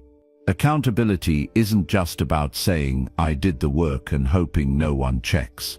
It's about being open and transparent, especially when things don't go as planned. When you're honest about your struggles, it creates a space for growth. Accountability partners should feel comfortable holding you to your word, but also offering support when things get tough. Likewise, you need to be open to their feedback and not shy away from constructive criticism. Growth comes from being honest about where you're at, both the successes and the failures. You also want to think about how accountability partners push you beyond your comfort zone. Sometimes, we can get stuck in the familiar routines of our daily lives, and we need someone to challenge us to aim higher. A good accountability partner or coach will help you set bigger goals and encourage you to go further than you think you can. They'll help you see the potential in yourself, even when you're doubting it. And this challenge isn't about pushing you too hard or making you feel overwhelmed. It's about gently stretching you beyond your limits so you can keep growing. Finally, let's touch on the idea of making accountability a long-term habit. It's not just about checking in when things are difficult. It's about integrating it into your life in a way that feels natural. When accountability becomes a part of your daily routine, you stop viewing it as a chore and start seeing it as a valuable tool for success. This is when accountability really transforms into something that works in your favor, helping you stay motivated and focused for the long haul. In the end, accountability is a powerful tool for staying on track and reaching your goals. It gives you structure, motivation, and support, all while encouraging you to push through the tough times. Whether it's someone you check in with regularly, a coach, or a community of like-minded individuals, accountability helps ensure that you don't just talk about your goals, but you take consistent action toward achieving them. So find your accountability partner, share your journey, and start holding yourself and others responsible for making your dreams a reality. Chapter 12. Dealing with failure and setbacks. Failure is one of those things that many of us dread, and yet it's a part of life we can't escape. No matter how hard we try to avoid it, no matter how well we plan, failure always seems to have a way of showing up when we least expect it. But here's the thing, failure isn't the end of the road. It's not a sign that we should give up, pack our bags, and head home. In fact, failure is often the most powerful lesson we can learn on our journey towards success. The key to overcoming failure is how we respond to it, how we choose to see it and use it as a tool for growth. Let's be honest, when we fail, it stings, it hurts, and it can leave us questioning ourselves, doubting our abilities, and wondering whether we're cut out for the challenge we're facing. It's only natural to feel that way. But the truth is, failure is simply feedback. It's not a reflection of our worth or our potential. It's just a piece of information that tells us, hey, there's something here that didn't work, but that doesn't mean you can't try again with a different approach. It's a chance to learn and grow, but only if we allow ourselves to see it for what it really is. Think about the first time you tried to do something difficult. Maybe it was a sport, maybe it was a new job, or maybe it was a personal goal you set for yourself. I'm sure you didn't succeed the very first time, but you didn't let that stop you, did you? You tried again, you learned from your mistakes, and eventually you succeeded. The same principle applies to every aspect of life. Success isn't about getting things right all the time. It's about getting up after you fall, dusting yourself off, and going back at it with more wisdom and determination. I know it's tempting to see failure as something final, something that defines us, but it doesn't. It's just a moment in time. It's a chapter in our story, not the entire book. Failure doesn't determine your future unless you let it. If you decide to let it, then yes, it can define you. But if you choose to learn from it, to pick yourself back up, and to keep moving forward, then it becomes just one small step in your growth journey. One of the biggest challenges we face when we fail is dealing with the disappointment. It's easy to get discouraged, especially when you've put in time, energy, and heart into something, and it doesn't pan out the way you expected. You might feel like all that effort was wasted. But here's the thing, effort is never wasted. Even if you didn't reach your goal this time, the experience you gained is invaluable. You've learned what doesn't work, and that's a huge step toward figuring out what will work. Every failure gives us a piece of the puzzle, a clearer understanding of what we need to do next. And yet sometimes we're afraid to fail because we think that failure means we're not good enough, that we're not capable of succeeding. But let me tell you this, failure is a sign that you're pushing your boundaries, that you're challenging yourself to do something you haven't done before. If you're not failing, then you're not growing. Think about the people who have achieved extraordinary success.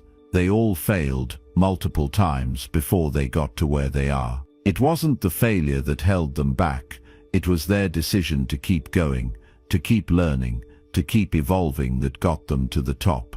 The other thing to consider is how we tend to judge ourselves when we fail. We can be our own worst critics, beating ourselves up for not meeting our own expectations. But the truth is, failure is not a reason to criticize yourself. It's a reason to be kind to yourself. It's a reason to offer yourself some compassion and grace. You wouldn't talk to your best friend the way you sometimes talk to yourself when you fail, right?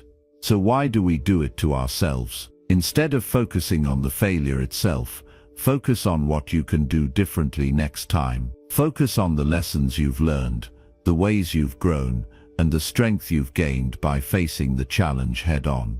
A lot of people avoid failure because they fear judgment from others. They worry that others will see them as weak, incapable, or unsuccessful. But the truth is, people who judge you for failing aren't the ones who matter. What really matters is how you view yourself. Are you willing to try again? Are you willing to look at your mistakes as opportunities to learn and improve? The people who truly care about you will admire your courage, your willingness to keep going, and your ability to bounce back from setbacks. It's not about being perfect, it's about being resilient. There's also a big difference between failing at something and failing as a person. When we fail at something, it doesn't mean we're failures. It just means that what we tried didn't work out the way we expected. That's all. It's not a reflection of who we are as people, our worth, or our potential. Failure is not permanent. It's just a moment in time, and how we choose to respond to it is what truly defines us. So how do we deal with failure in a way that propels us forward rather than holding us back? The first step is to accept it. Accept that failure is part of the process. The sooner you stop resisting it, the sooner you'll be able to move past it and learn from it. There's no shame in failing. The shame comes when we refuse to learn from our mistakes and continue to repeat them. Once you accept failure, the next step is to reframe it. Instead of seeing it as a negative, see it as a positive. Ask yourself, what can I learn from this? What can I do differently next time? This mindset shift is crucial because it turns failure from something to fear into something to embrace. It makes failure a tool for growth rather than a roadblock. Finally, get back in the game. Don't let failure paralyze you. Use it as fuel to keep going. The road to success isn't a straight line. It's full of bumps, twists, and turns. But each time you fail and get back up, you become stronger, more resilient, and better equipped for the next challenge. Failure isn't something to fear, it's something to use to your advantage. It's a part of the journey, and it's the thing that will ultimately lead you to the success you're striving for. Remember, you don't have to get it right every time. Just keep going. Keep learning, keep growing.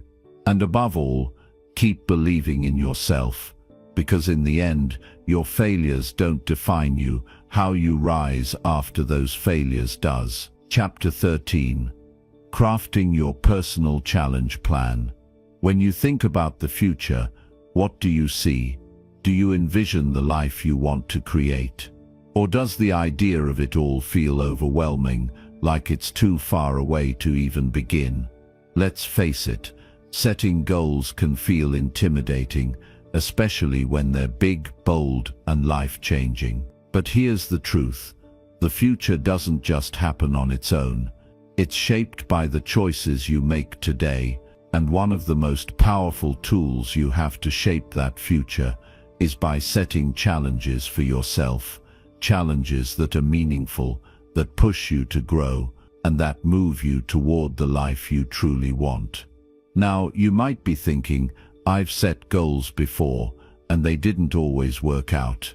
Or maybe you've found it difficult to even get started because the thought of reaching those big goals feels daunting. I get it. But the key to success isn't about setting a goal and hoping it magically happens. It's about creating a roadmap, about crafting a personal challenge plan that breaks those big dreams into manageable steps that you can take one day at a time. So, how do you craft this plan? How do you set yourself up for success, instead of setting yourself up for another cycle of disappointment? Let's start by talking about what a challenge plan really is. A challenge plan is simply a series of tasks and goals that are designed to push you outside of your comfort zone. It's about making yourself do things that are difficult, uncomfortable, or new in order to grow. It's about stretching your limits and setting a course for something bigger, something better. But let's be clear, this isn't about punishing yourself or pushing so hard that you burn out. It's about being strategic, about knowing what you want to achieve and mapping out the steps to get there in a sustainable way. Because here's the thing, big goals like weight loss, career changes, or personal development aren't achieved overnight. They're achieved by taking consistent action, one small step at a time. And that's where your challenge plan comes in. It breaks things down into manageable pieces so that the task ahead doesn't seem so overwhelming. When you start crafting your personal challenge plan, the first thing you need to do is get clear on what you want. It's easy to say, I want to be successful, or I want to get in shape. But what does that actually mean for you? What does success look like for you personally? What specific steps will you need to take to get there? The more clear you are on your destination, the easier it will be to plot your course. And if you're not sure, that's okay too. Take the time to think about it. Ask yourself what really matters to you, what you truly want out of life. Don't rush this step. Clarity is essential.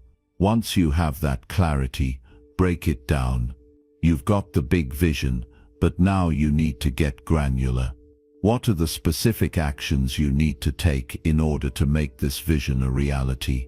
Don't make the mistake of thinking it's enough to just set a vague goal and hope for the best. You need to identify concrete, measurable tasks that will move you forward. For example, if you're working toward a career change, maybe your first task is to update your resume. The next step could be to research companies you want to work for, then start networking, and then finally begin applying for jobs. It's about taking it step by step, making your goal more achievable by breaking it down into smaller, manageable pieces. But here's the catch. Breaking things down is only half the battle. You've got to be realistic with yourself about how much you can actually handle. It's tempting to think that you can do it all at once, especially when you're feeling motivated. But if you pile too many tasks onto your plate, you're setting yourself up for overwhelm, and we all know what happens when we get overwhelmed. We freeze, we procrastinate, or we give up altogether. The trick is to focus on what you can do today and let tomorrow take care of itself. Each small task completed is a victory that brings you closer to your goal. As you work through your challenge plan, it's important to check in with yourself along the way. How are you feeling? Are you moving at the pace you've set for yourself? Are you maintaining a healthy balance between pushing yourself and giving yourself time to rest? It's easy to get caught up in the hustle, especially when you're working on something that's important to you. But remember that progress isn't always about speed. Sometimes it's about taking the time you need to do things right and to ensure that you're not burning yourself out in the process. Accountability is another critical piece of the puzzle. If you're going to follow through with your plan, it helps to have someone in your corner, someone who will encourage you when things get tough and remind you why you started when you feel like quitting. This doesn't have to be a mentor or a coach, though it certainly can be. It could simply be a friend, family member, or colleague who knows what you're working toward and is willing to check in with you from time to time to keep you on track. When we're held accountable, we're much more likely to stick to our plans and follow through with our goals. But what happens when you hit a bump in the road? What happens when things don't go according to plan? That's where the real growth happens. It's easy to feel defeated when you don't meet a deadline or when something doesn't go as expected, but the key is to not let that derail you. Mistakes and setbacks are part of the process, and they don't mean you're failing. In fact, they're often the moments where we learn the most. When you hit a setback, take a deep breath, assess what went wrong, and adjust your plan accordingly. Remember, you don't have to be perfect. You just have to keep moving forward. Another thing to keep in mind as you go through your challenge plan is that success isn't just about reaching the end goal. It's about the journey.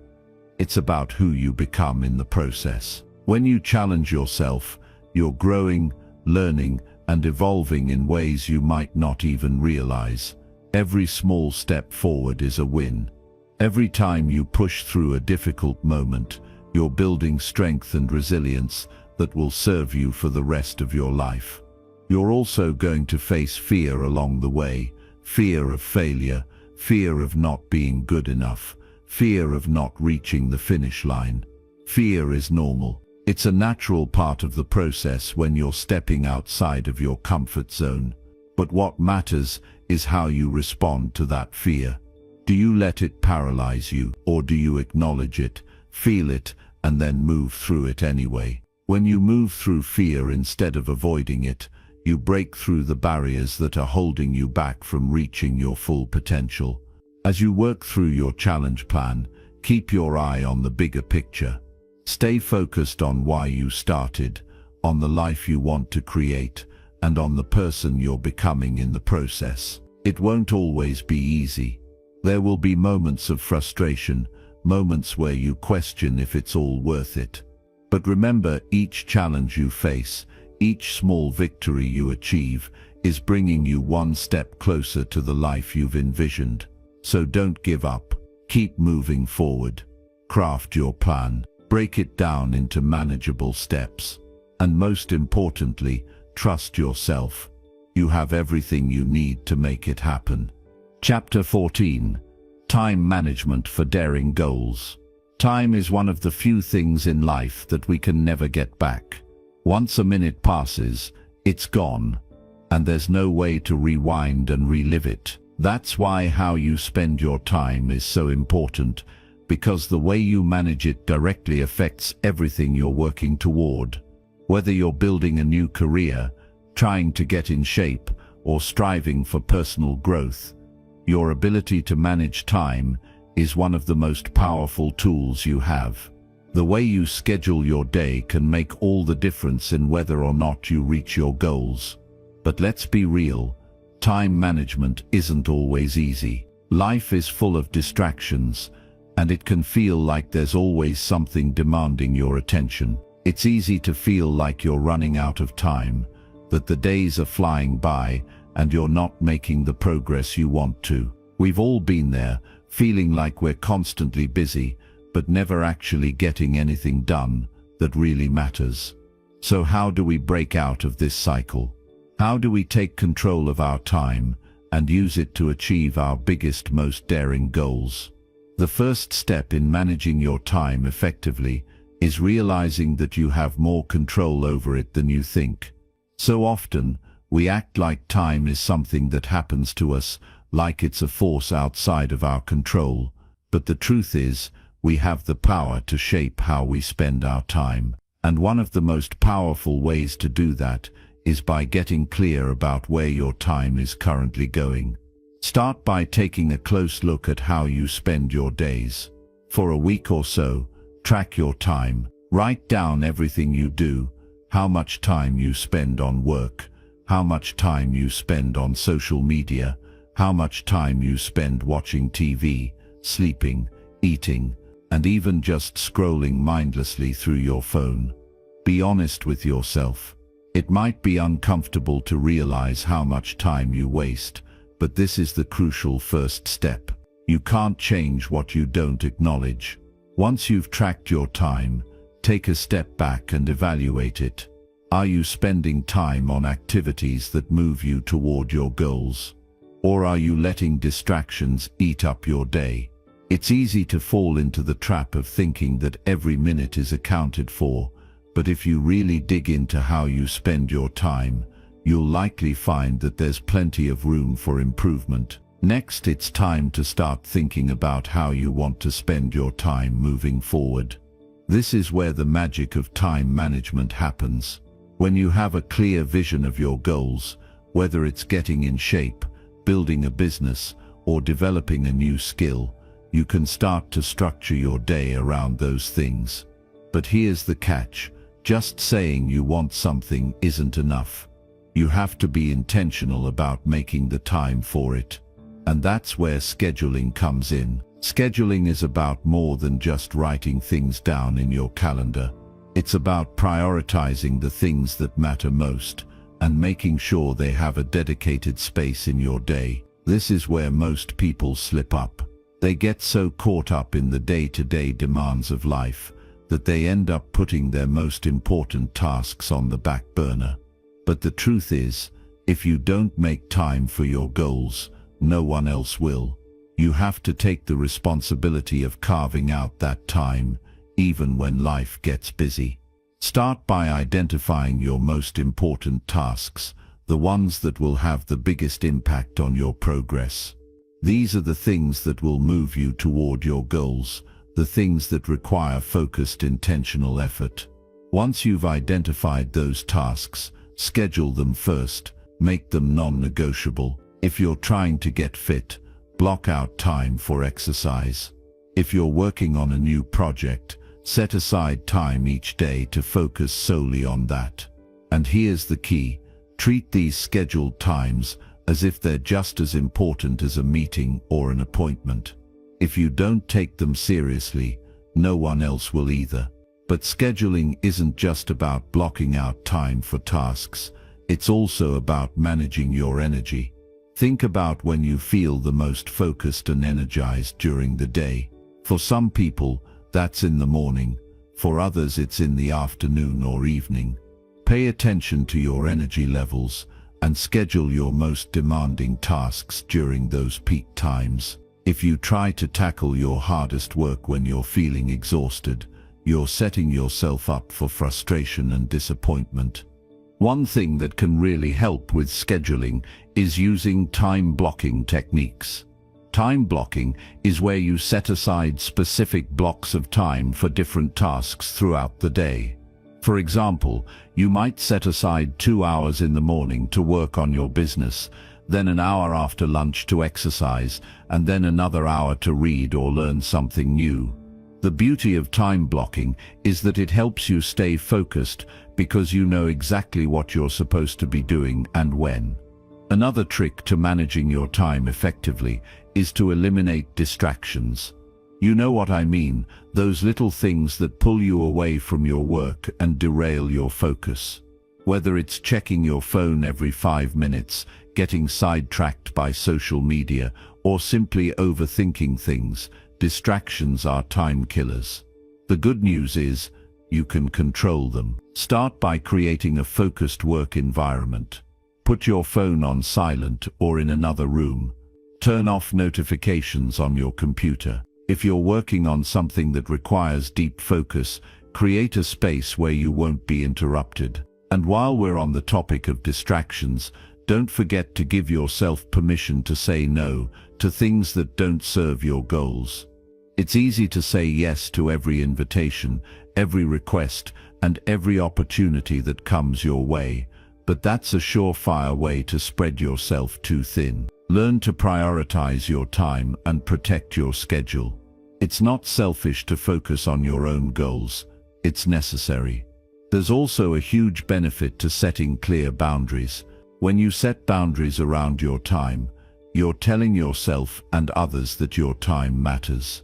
If you want to spend time with your family, go for a walk or work on a personal project, protect that time. If someone asks for your attention during that time, kindly but firmly let them know that you're unavailable. You'll be amazed at how much more focused and productive you become when you respect your own time. But it's not just about the tasks you schedule. Don't forget to make time for rest and recovery. When you're working hard toward your goals, it's easy to overlook the importance of taking breaks. But rest is crucial to maintaining your focus and productivity over the long haul. Make sure you're giving yourself time to recharge so that you can continue to give your best effort when it matters most. Another part of time management is learning to deal with the unexpected. Life happens, plans change, things come up, and obstacles get in the way. When this happens, don't panic. Instead, be flexible and adjust your schedule as needed. Remember, the goal is progress, not perfection. If something doesn't go according to plan, it's okay. Just reframe it, adjust, and keep moving forward. Finally, don't forget to celebrate the small wins along the way. Managing your time effectively is an ongoing process, and you won't always be perfect at it. But every time you take control of your schedule, every time you make progress toward your goals, you're moving in the right direction. Celebrate those wins. They're proof that you're making the most of your time, and they'll motivate you to keep going. Time is a gift, and how you spend it is your choice. By taking charge of your schedule, by prioritizing what matters most, and by protecting your time with intention, you can achieve anything you set your mind to. Time management isn't about doing more, it's about doing what matters most. So start today, take control of your time, and watch how it transforms the way you work, the way you live, and the way you reach your goals. Chapter 15. Exercise as a tool for mental toughness. When we talk about mental toughness, the first thing that usually comes to mind is the ability to push through discomfort. It's about dealing with challenges, pushing past the barriers that stand in our way, and staying strong in the face of adversity. But what often gets overlooked is the connection between mental toughness and physical exercise. You might be thinking, what does exercise have to do with mental toughness? A lot more than you might realize. You see, exercise isn't just about getting fit or building muscle. It's a powerful tool for developing mental resilience, and it can make a world of difference when it comes to tackling challenges, both big and small. The truth is, physical exercise is one of the best ways to strengthen your mind. And here's the kicker: the more you challenge yourself physically, the more mentally tough you become. It's like building muscle, but for your brain. Think about it for a moment. When you push yourself through a tough workout, whether it's lifting weights, running, or doing yoga, you're doing something difficult. Your body is telling you to stop, to take it easy, to avoid the discomfort. But you don't. You keep going. And each time you push through, you're building more than just physical strength. You're building mental strength too. You're teaching yourself that discomfort is not something to fear. You're showing yourself that you can handle it and even thrive in it. That's exactly what mental toughness is all about, learning how to handle discomfort and push through it. And when you're regularly challenging yourself in the gym or during a workout, you're rewiring your brain to handle stress and difficult situations in life. The more you put your body in challenging situations, the easier it becomes to face challenges in your daily life, whether they're related to work, relationships, or your personal growth journey. Now, you might be wondering how to get started if you're not already into exercise. The great news is that you don't have to start with intense workouts or long hours in the gym. The key is to find something that challenges you, something that pushes you out of your comfort zone. Maybe that means going for a walk around the block, doing a set of push-ups, or taking a short run. It doesn't matter how hard it is, as long as you're challenging yourself. The beauty of exercise is that you can start at any level. If you've never worked out before, start with something small and work your way up. The goal isn't to be perfect right out of the gate. It's to challenge yourself in a way that gets you a little bit out of your comfort zone. Over time, you'll start to see progress, not just in your physical strength, but also in your mental resilience. One of the most powerful things about exercise is that it teaches you to stay present in the moment. When you're running, lifting, or doing any type of physical activity, you can't think about anything else. You have to be fully focused on what your body is doing, on your breathing, and on pushing yourself to the next level. This focus, this present moment awareness, is exactly what helps build mental toughness. It trains your mind to stay calm and focused, even when things get tough, and it's not just about pushing through in the moment. Exercise also helps you build mental toughness by teaching you how to set and achieve goals. When you start a new workout routine, it's not going to be easy at first. You might not be able to do everything you want to do, and that's okay. The key is to set small, achievable goals and gradually increase the difficulty over time. Each time you hit a new milestone, whether it's lifting a heavier weight or running a little longer, you're building confidence in your ability to push through barriers. You're teaching yourself that you're capable of more than you thought, and that lesson carries over into every other area of your life. But building mental toughness through exercise doesn't always have to be about intense workouts. It's also about consistency. The act of showing up, even on the days when you don't feel like it, is a major part of developing resilience. Some days you might not want to work out. Maybe you're tired, maybe you're busy, or maybe you're just not feeling it. But the real test is whether or not you're willing to show up anyway. When you make the choice to exercise, even when it's hard, you're reinforcing your ability to push through discomfort. You're proving to yourself that you can keep going, even when your mind is telling you to stop. There's also a huge benefit to mixing up your routine. Variety in your exercise can help keep things fresh and exciting, and it can also challenge your body and mind in different ways. If you're used to running, try incorporating strength training. If you're a fan of yoga, mix in some cardio. The more diverse your routine, the more you'll have to adapt, which helps to further develop your mental toughness. Another powerful aspect of exercise is the way it helps you cope with stress. We all deal with stress on a daily basis, whether it's from work, relationships, or personal challenges. But exercise is a great stress reliever. It helps release endorphins, which are natural mood boosters, and it gives you a healthy outlet to release tension and frustration. When you exercise regularly, you're teaching your body to handle stress in a more productive way. Instead of turning to unhealthy habits like eating junk food, drinking, or isolating yourself, you learn to use physical activity as a way to cope with stress. And let's not forget about the role of exercise in improving your overall mental health. When you exercise, you're not just strengthening your body, you're also improving your brain's health. Regular exercise has been shown to reduce symptoms of depression, anxiety, and stress. It helps improve sleep quality, boosts self-esteem, and gives you a sense of accomplishment. All of these things contribute to mental toughness. When your mind is in a positive place, you're better equipped to face challenges head-on.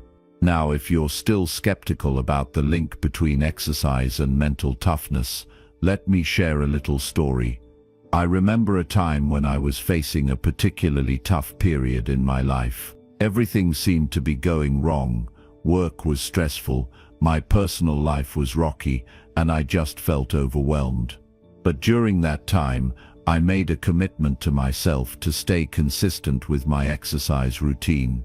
Even when I didn't feel like it, even when everything else seemed to be falling apart, I kept showing up for myself.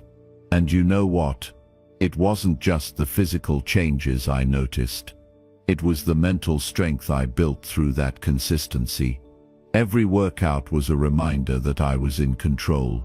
Every time I pushed through discomfort, I grew stronger. I learned that even when life feels out of control, I can still control my actions, and that made all the difference.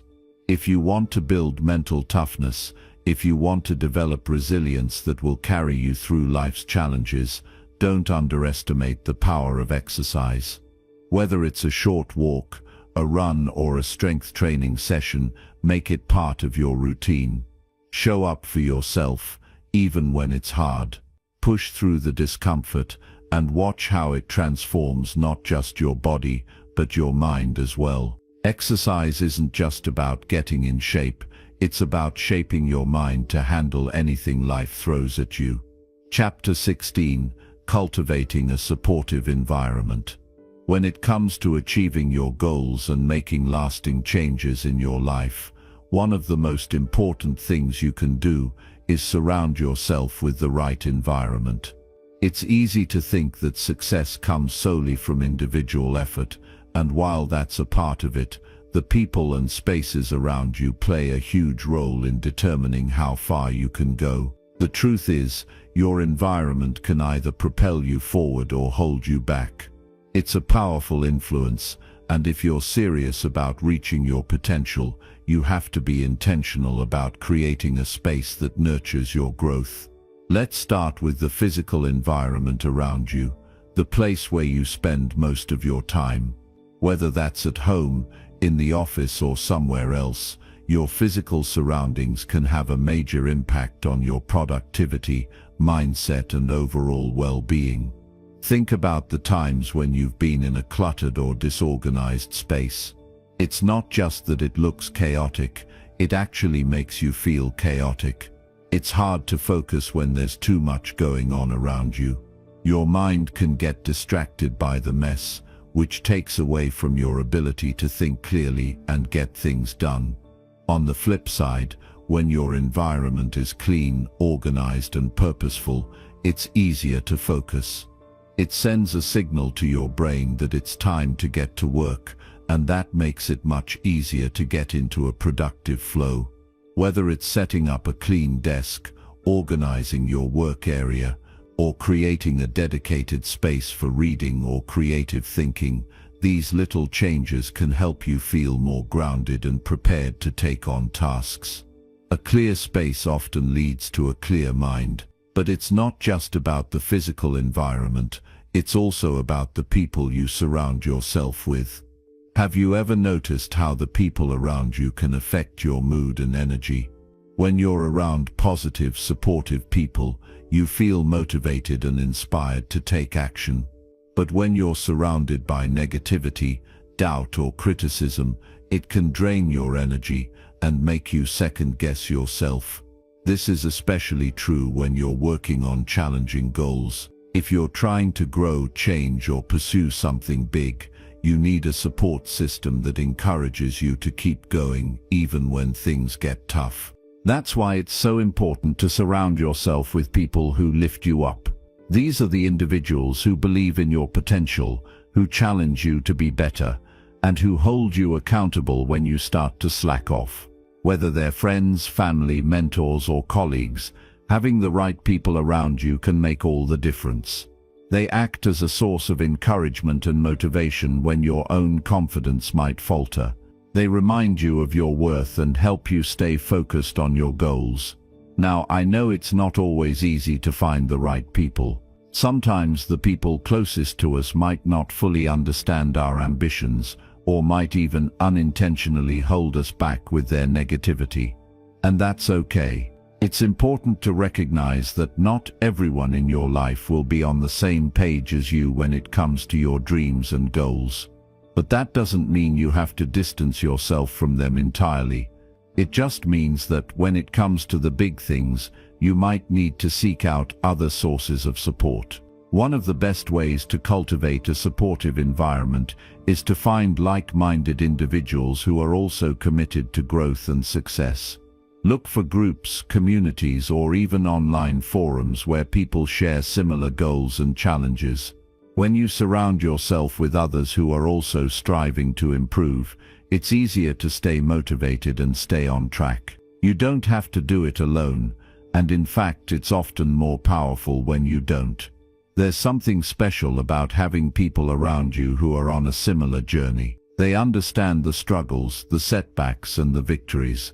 They get it. And when you're going through a tough time, they're there to offer advice, encouragement, and sometimes just a listening ear. And the best part is, when you succeed, they're there to celebrate with you. They become your cheerleaders, and that sense of camaraderie can be incredibly powerful. It's a reminder that you're not alone, and that you have a team behind you. But there's more to creating a supportive environment than just the people in your life. The digital space around you also plays a huge role in your ability to focus and stay motivated. If you spend a lot of time online, you know how easy it is to get distracted by social media, the news, or endless scrolling. The constant barrage of information can overwhelm you and pull your attention away from what really matters. That's why it's so important to be mindful of your digital environment. Take a step back and ask yourself, what do you spend your time consuming online? Are the people you follow on social media lifting you up, or are they dragging you down? Are the websites you visit aligned with your goals, or do they waste your time and energy? Consider curating your digital environment just as carefully as you curate your physical space. Follow accounts, pages, and websites that inspire you and support your growth. Unfollow or mute those that bring negativity or distractions into your life. You can also use digital tools to your advantage. There are apps that help you stay focused, track your progress, and hold yourself accountable. Whether it's a task manager, a habit tracker, or a productivity tool, these resources can help you stay on track and avoid distractions. You can even set boundaries for yourself, like limiting social media use during work hours or turning off notifications when you need to concentrate. Creating a positive digital environment is just as important as creating a positive physical one, and it can significantly impact your ability to stay focused and productive. But let's not forget about your internal environment, the mindset you carry with you every day. Your thoughts, beliefs, and emotions all shape your reality and influence how you approach the world. If you have a negative, self-limiting mindset, that will show up in everything you do. On the other hand, if you cultivate a positive, growth-oriented mindset, you'll start to see opportunities where others see obstacles. You'll become more resilient in the face of challenges, and you'll be more likely to take action when things get tough. One of the most powerful ways to shift your internal environment is through daily practice. It's not enough to just hope that your mindset will change on its own. You have to be intentional about it. This can include practicing gratitude, affirming your strengths, and focusing on positive self-talk. It can also mean challenging negative thoughts and replacing them with empowering ones. The more you work on your internal environment, the more it will align with your external environment. As you shift your mindset, you'll find that the people and situations around you also begin to reflect that change. Creating a supportive environment is a lifelong process. It's not something that happens overnight, and it's not something you can force. But when you make the effort to surround yourself with positivity, whether that's through the physical space around you, the people in your life, or the mindset you carry, you'll start to see real changes. You'll feel more motivated, more focused, and more equipped to tackle the challenges that come your way. And as you continue to nurture this environment, you'll find that success becomes not just possible but inevitable. Chapter 17. Celebrating small wins along the journey.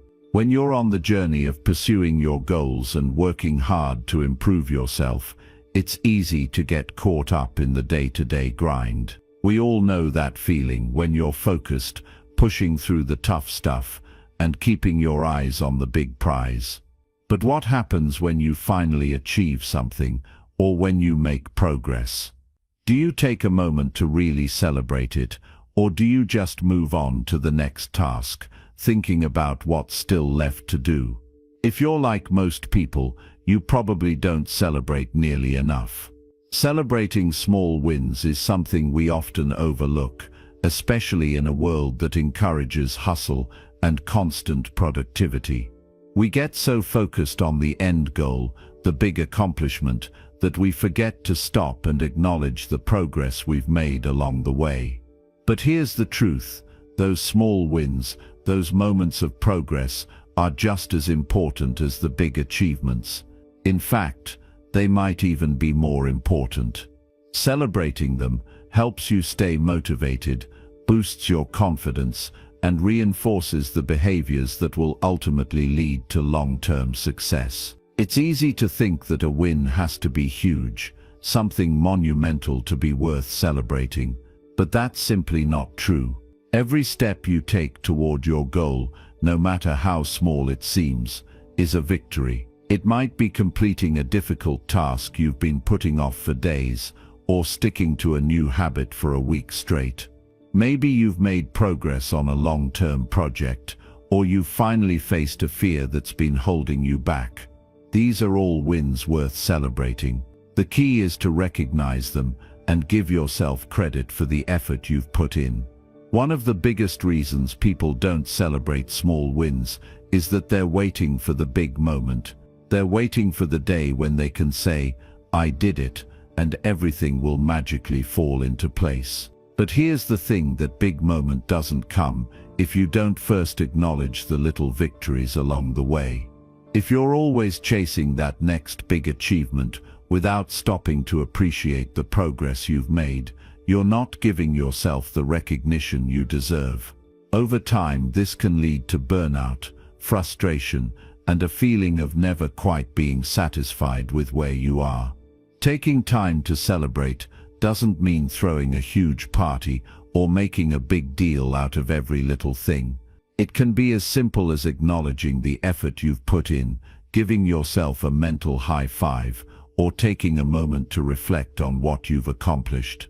It can be a quiet celebration, just you and your thoughts, or it can be shared with a friend or family member who's been there to support you.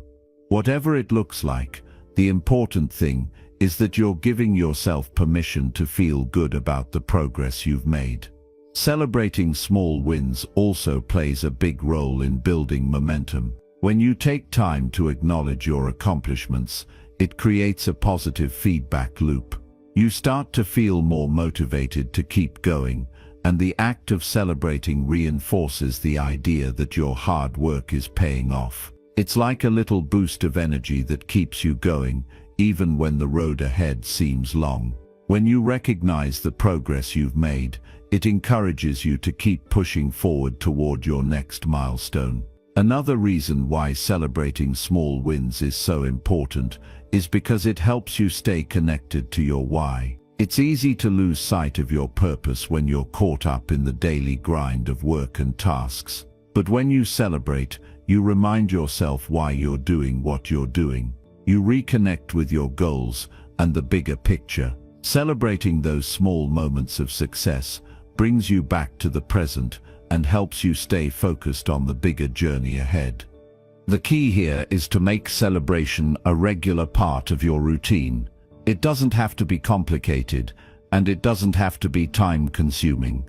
The more you practice celebrating your progress, the more natural it becomes. Over time, you'll start to develop a mindset that sees every step forward as an opportunity to celebrate, no matter how small. You'll begin to enjoy the process of growth, rather than just focusing on the end result. And as you celebrate more, you'll feel a greater sense of accomplishment and fulfillment, which will drive you to keep going. Now, I know that celebrating small wins can feel a little uncomfortable at first. We've all been taught to stay humble, to keep our heads down, and to focus on the next task. But here's the thing: there's nothing wrong with taking a moment to acknowledge your hard work and give yourself credit. In fact, it's essential. You deserve to recognize the effort you've put in, and you deserve to feel good about it.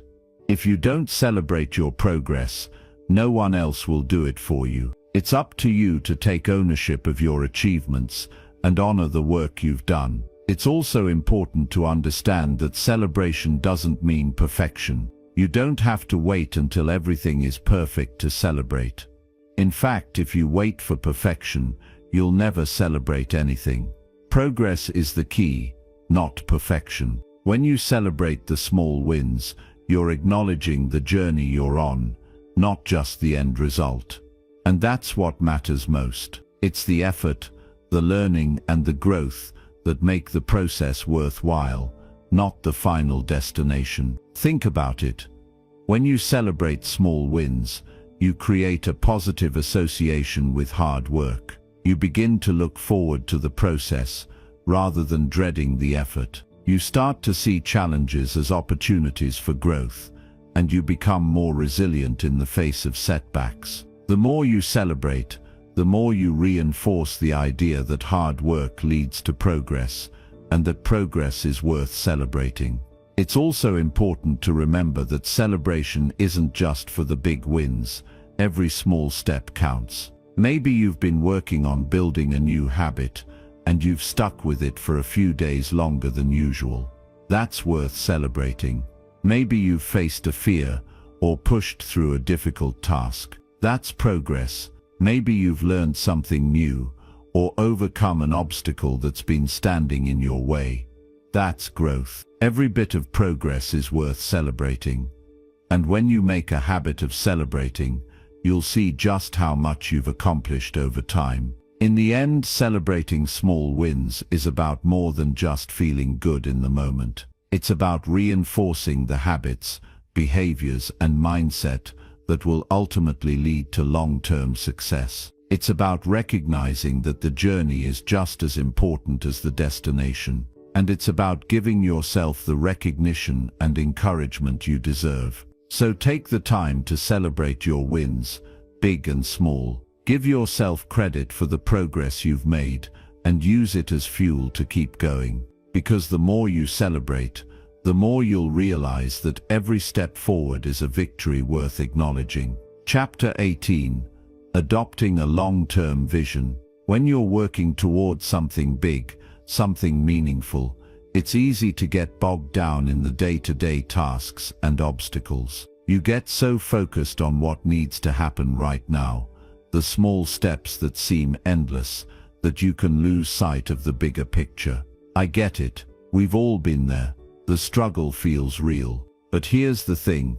Having a long-term vision is what will get you through all of that. A long-term vision helps you zoom out and see the entire landscape, not just the piece of the puzzle you're working on in the moment. I want you to think for a second about why you started on this journey in the first place. What was it that sparked that fire in you? Maybe it was the desire for a better life, a sense of accomplishment, or the ability to help others. Whatever it is, that's your big vision, the reason you're doing all of this hard work. And when you can connect with that vision, when you have a clear, compelling idea of what you're working toward, it's like having a map that guides you through the rough terrain. So often we focus on the immediate, the short-term results we want to see, because it's easier. It's easier to measure how much progress we've made today or this week. But real, lasting change and success don't happen overnight. The road to getting where you want to be takes time. And it's easy to get discouraged when we don't see things happening right away. That's where your long-term vision comes in. It helps you keep going when the immediate results don't match up with your expectations. The challenge is that this kind of long-term thinking doesn't always come naturally.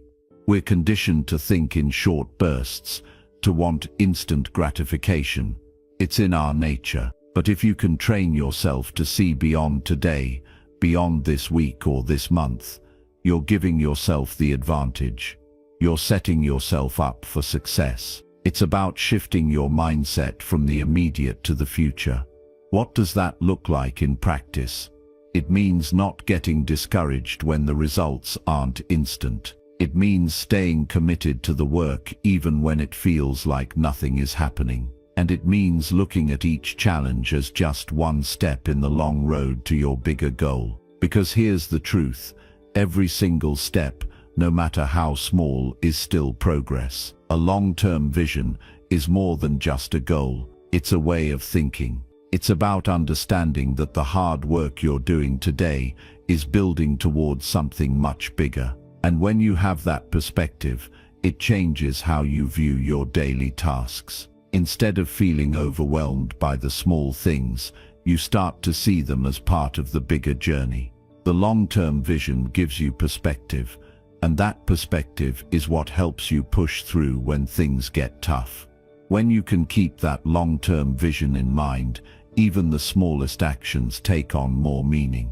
Maybe you're putting in hours of work, grinding away at something that feels tedious, and it doesn't seem like you're getting anywhere. But if you can remind yourself that every single thing you're doing is a building block for your future, you'll find the strength to keep going. And when you finally do look up and realize how far you've come, you'll understand just how powerful that long-term vision really is. Having a long-term vision also helps you navigate those inevitable setbacks. Life doesn't always go according to plan, right? Sometimes things go wrong. Sometimes we get knocked off course. But when you have a clear vision, you know that these setbacks are temporary.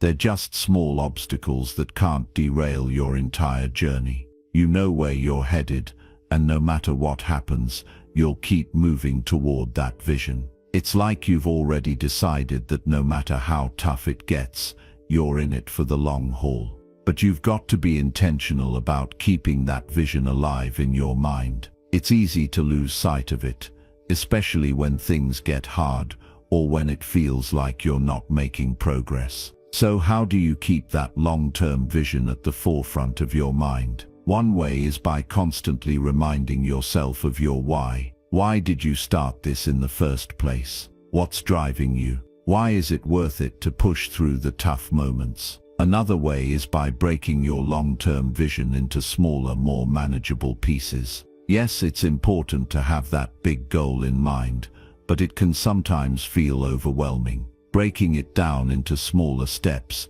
helps you stay focused and feel a sense of achievement along the way. Each small step is a reminder that you're still moving in the right direction, that you're still working toward that bigger picture. And as you hit these smaller milestones, you get the added bonus of feeling like you're accomplishing something, even while working towards something much larger. But here's the catch.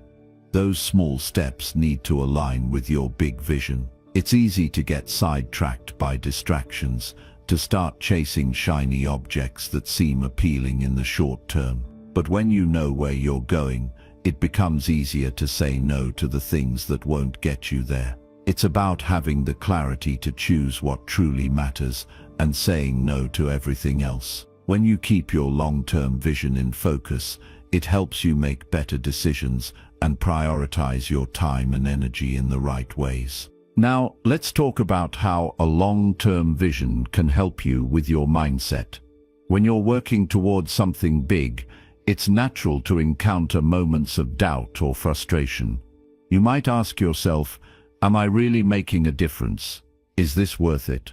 That's where your long-term vision comes in again. When you can see the bigger picture and understand how your current efforts are contributing to something meaningful, it shifts your thinking. Those doubts start to fade because you're no longer looking at today in isolation. You're looking at today as part of the bigger picture. And that shift in mindset makes all the difference. One of the most powerful things about having a long-term vision is that it helps you become more resilient. When you know that your hard work is contributing to something bigger than yourself, you can handle the setbacks more effectively. Instead of feeling defeated, you feel motivated to keep going. You understand that every failure, every obstacle, is just a lesson on your way to success. It's all part of the process, and that long-term vision is what helps you push through. The beauty of a long-term vision is that it keeps you moving forward. It helps you see the bigger picture, even when things get difficult, and it keeps you motivated to do the work when the results aren't immediate. The more you can stay connected to that vision, the more you'll realize how powerful it is in shaping your mindset and your actions. So, what's your long-term vision? What are you working toward, and why does it matter to you? Take a moment to really think about it. Picture where you want to be in the future and what that success will feel like. And now, remember that every small step you take today is part of that bigger journey. Keep that vision in mind and let it guide you through the tough times, because when you've got a long-term vision, the road ahead may be long, but it's always worth it. Keep your eyes on the prize and trust that all your hard work is leading you to something truly amazing. Chapter 19. The role of creativity in hard tasks. There's something magical about the way creativity intersects with hard work. You might not always think of creativity as something tied to challenging tasks, but it is. When you're facing a tough challenge, creativity can be your secret weapon. It's the tool that helps you find new solutions when the old ones don't work. It's what helps you look at a problem from a different angle, to find a new approach that no one else has thought of before. Creativity isn't just about making art, it's about thinking outside the box, pushing boundaries and being resourceful when things get tough. Think about it. How many times have you been stuck in a problem, spinning your wheels, trying to find a way forward, and then out of nowhere, an idea hits you?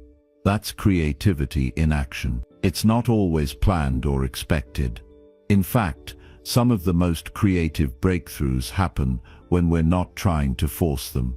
Creativity comes in those quiet moments, when your mind is free to wander, or when you've reached a point of frustration and are forced to think differently. It's often in the struggle that we find our most innovative solutions. But here's the thing, creativity isn't just about waiting for that eureka moment. It's also about actively cultivating it. When you're working on something difficult, whether it's a project, a goal, or a personal challenge, creativity can be the difference between hitting a dead end and finding a path forward. But if you want to use creativity to help you push through hard tasks, you have to develop it like any other skill. It takes practice, patience, and a willingness to think differently. So, how do you tap into that creative part of your brain when you're facing a tough task? First, it's important to let go of the need to have everything figured out right away. One of the biggest barriers to creativity is the pressure to get it right the first time.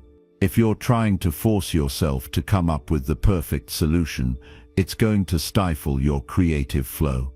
Creativity thrives when you give yourself the space to experiment, make mistakes, and explore different possibilities.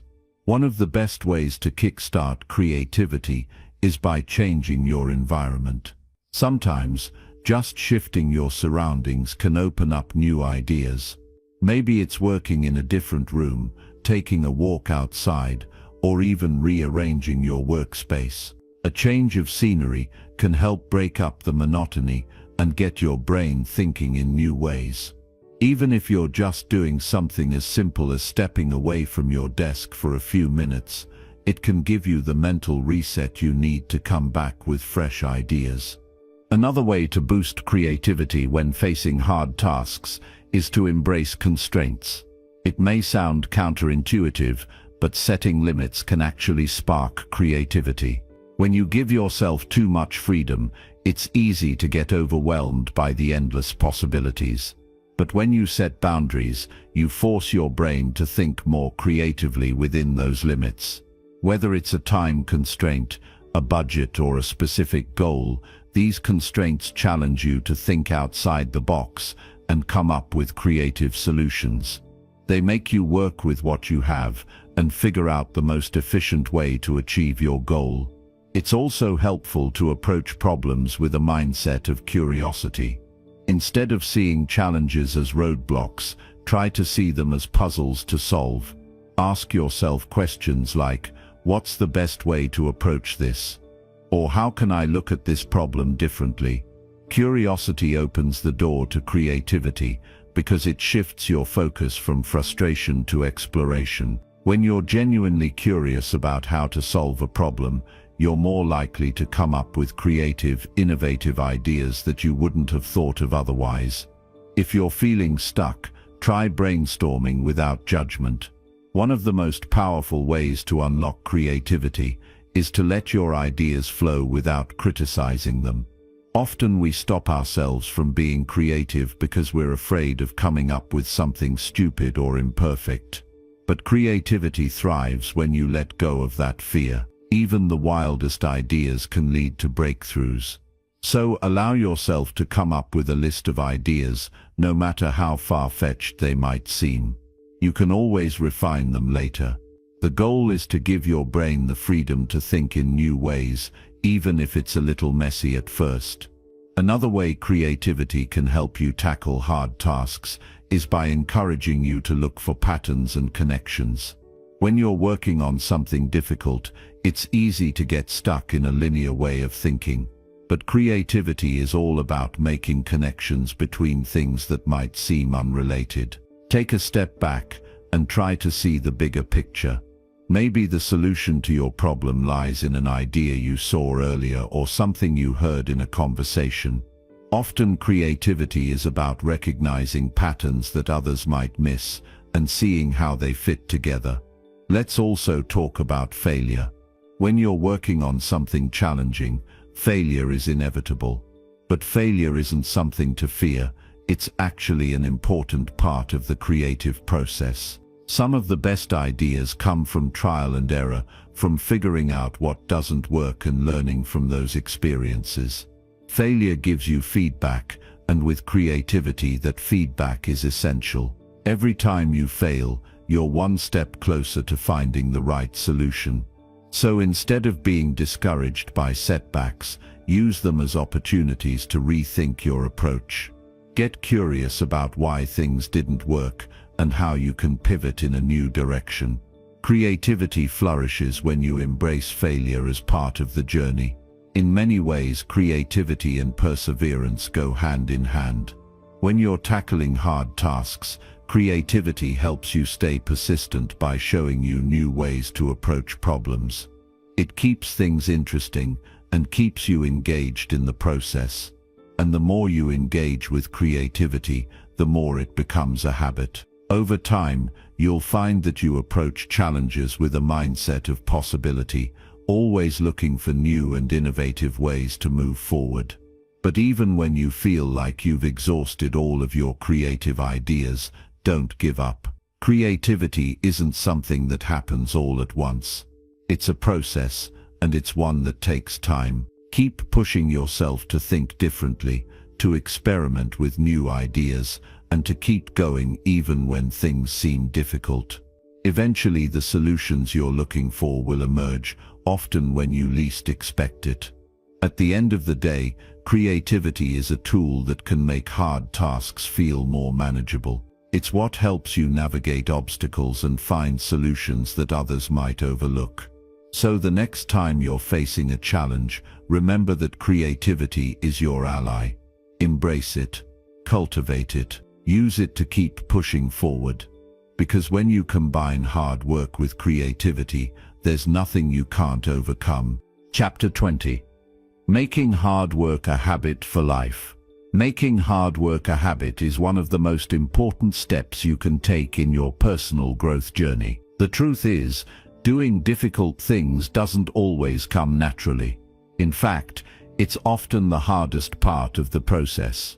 But the good news is that making hard work a part of your routine doesn't have to be as intimidating as it sounds. It all starts with understanding that hard work isn't just something you have to force yourself to do when things get tough. It can become a natural part of your everyday life, just like brushing your teeth or getting dressed.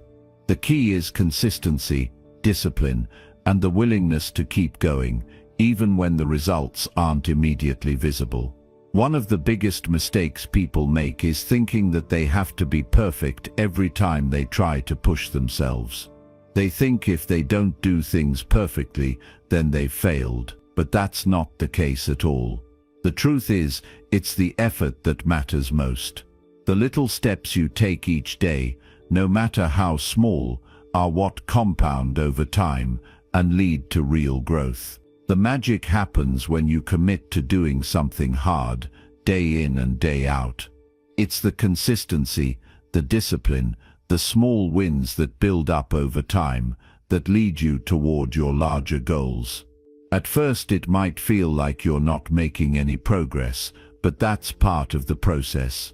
You might be tempted to give up when the results aren't showing up as quickly as you hoped. And that's okay. It's normal. But remember that success isn't built overnight. It's about showing up every single day, even when things are tough. It's about getting up when you fail and trying again. It's about pushing yourself even when you feel like you can't go any further. Hard work doesn't always feel rewarding in the moment, but that's where the real transformation happens. One of the best ways to make hard work a habit is to break it down into manageable chunks. It's easy to get overwhelmed when you look at the big picture. You might have huge goals and feel like they're impossible to reach. But if you focus on the small steps, on doing just one thing at a time, it becomes much more manageable. This is why setting small, achievable goals is so important. You don't need to tackle everything all at once. Instead, focus on doing what you can today. And once you accomplish that, move on to the next thing. Little by little, you'll start to build momentum, and you'll realize that what once seemed impossible is now within reach.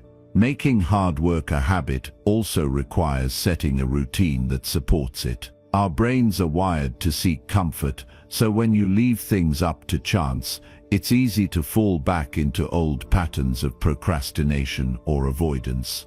But if you make hard work part of your daily routine, you're less likely to make excuses.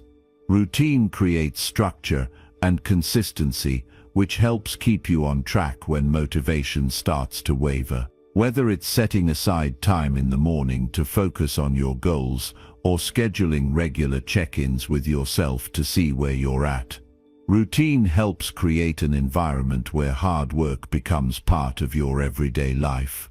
Another crucial aspect of making hard work a habit is understanding that it's okay to rest. People often think that hard work means pushing yourself to the limit every single day. But that's not sustainable, and it's not necessary. Rest and recovery are just as important as the work itself. In fact, giving yourself time to recharge can make you more productive in the long run.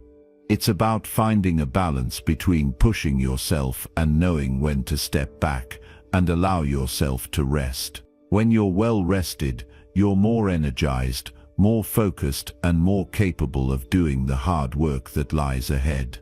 As you start to make hard work a habit, don't forget to celebrate your progress, no matter how small it may seem. Acknowledge the effort you're putting in, even if the results aren't immediate. It's easy to get discouraged when you don't see the fruits of your labor right away, but celebrating small victories helps reinforce the positive behavior and keeps you motivated. Take a moment to appreciate what you've accomplished, and then use that as fuel to keep moving forward. The more you acknowledge your efforts, the more you'll want to keep putting in the hard work. It's also essential to surround yourself with a support system that encourages you to keep going. Hard work can sometimes feel isolating, but when you have people around you who are cheering you on, it makes all the difference. Whether it's a friend, family member, mentor, or even an online community, having people who believe in you can help you stay motivated when things get tough. These people can also offer perspective, provide feedback, and hold you accountable when you start to slack off. The right support system can give you the strength and encouragement you need to push through the hardest challenges. At the heart of making hard work a habit is the understanding that it's a lifelong journey. There's no finish line where you can say, "I've made it, I've worked hard enough." The truth is, growth is continuous. You'll always face new challenges, new goals, and new obstacles. But by making hard work a habit, you build the mental muscle to tackle whatever comes your way. You train your mind to embrace discomfort and push through it, knowing that the effort you put in today will pay off in the future. Over time, what once seemed like a struggle becomes second nature. Hard work doesn't feel as draining or overwhelming because you've conditioned yourself to handle it. You've developed a mindset that sees challenges as opportunities rather than threats. You've cultivated a resilience that allows you to keep going even when things get tough. And most importantly, you've built a habit that supports your long-term success. So as you move forward on your journey, remember that hard work is not something to fear. It's not something that should be avoided or procrastinated on. It's something that with time and practice becomes a part of who you are. It becomes the foundation of everything you do. And when you make hard work a habit, you'll find that there's nothing you can't accomplish. It's not about working harder than anyone else. It's about working consistently, staying disciplined, and being willing to do the hard things when others shy away. Because that's where success lies, right in the middle of the work, the effort, and the persistence.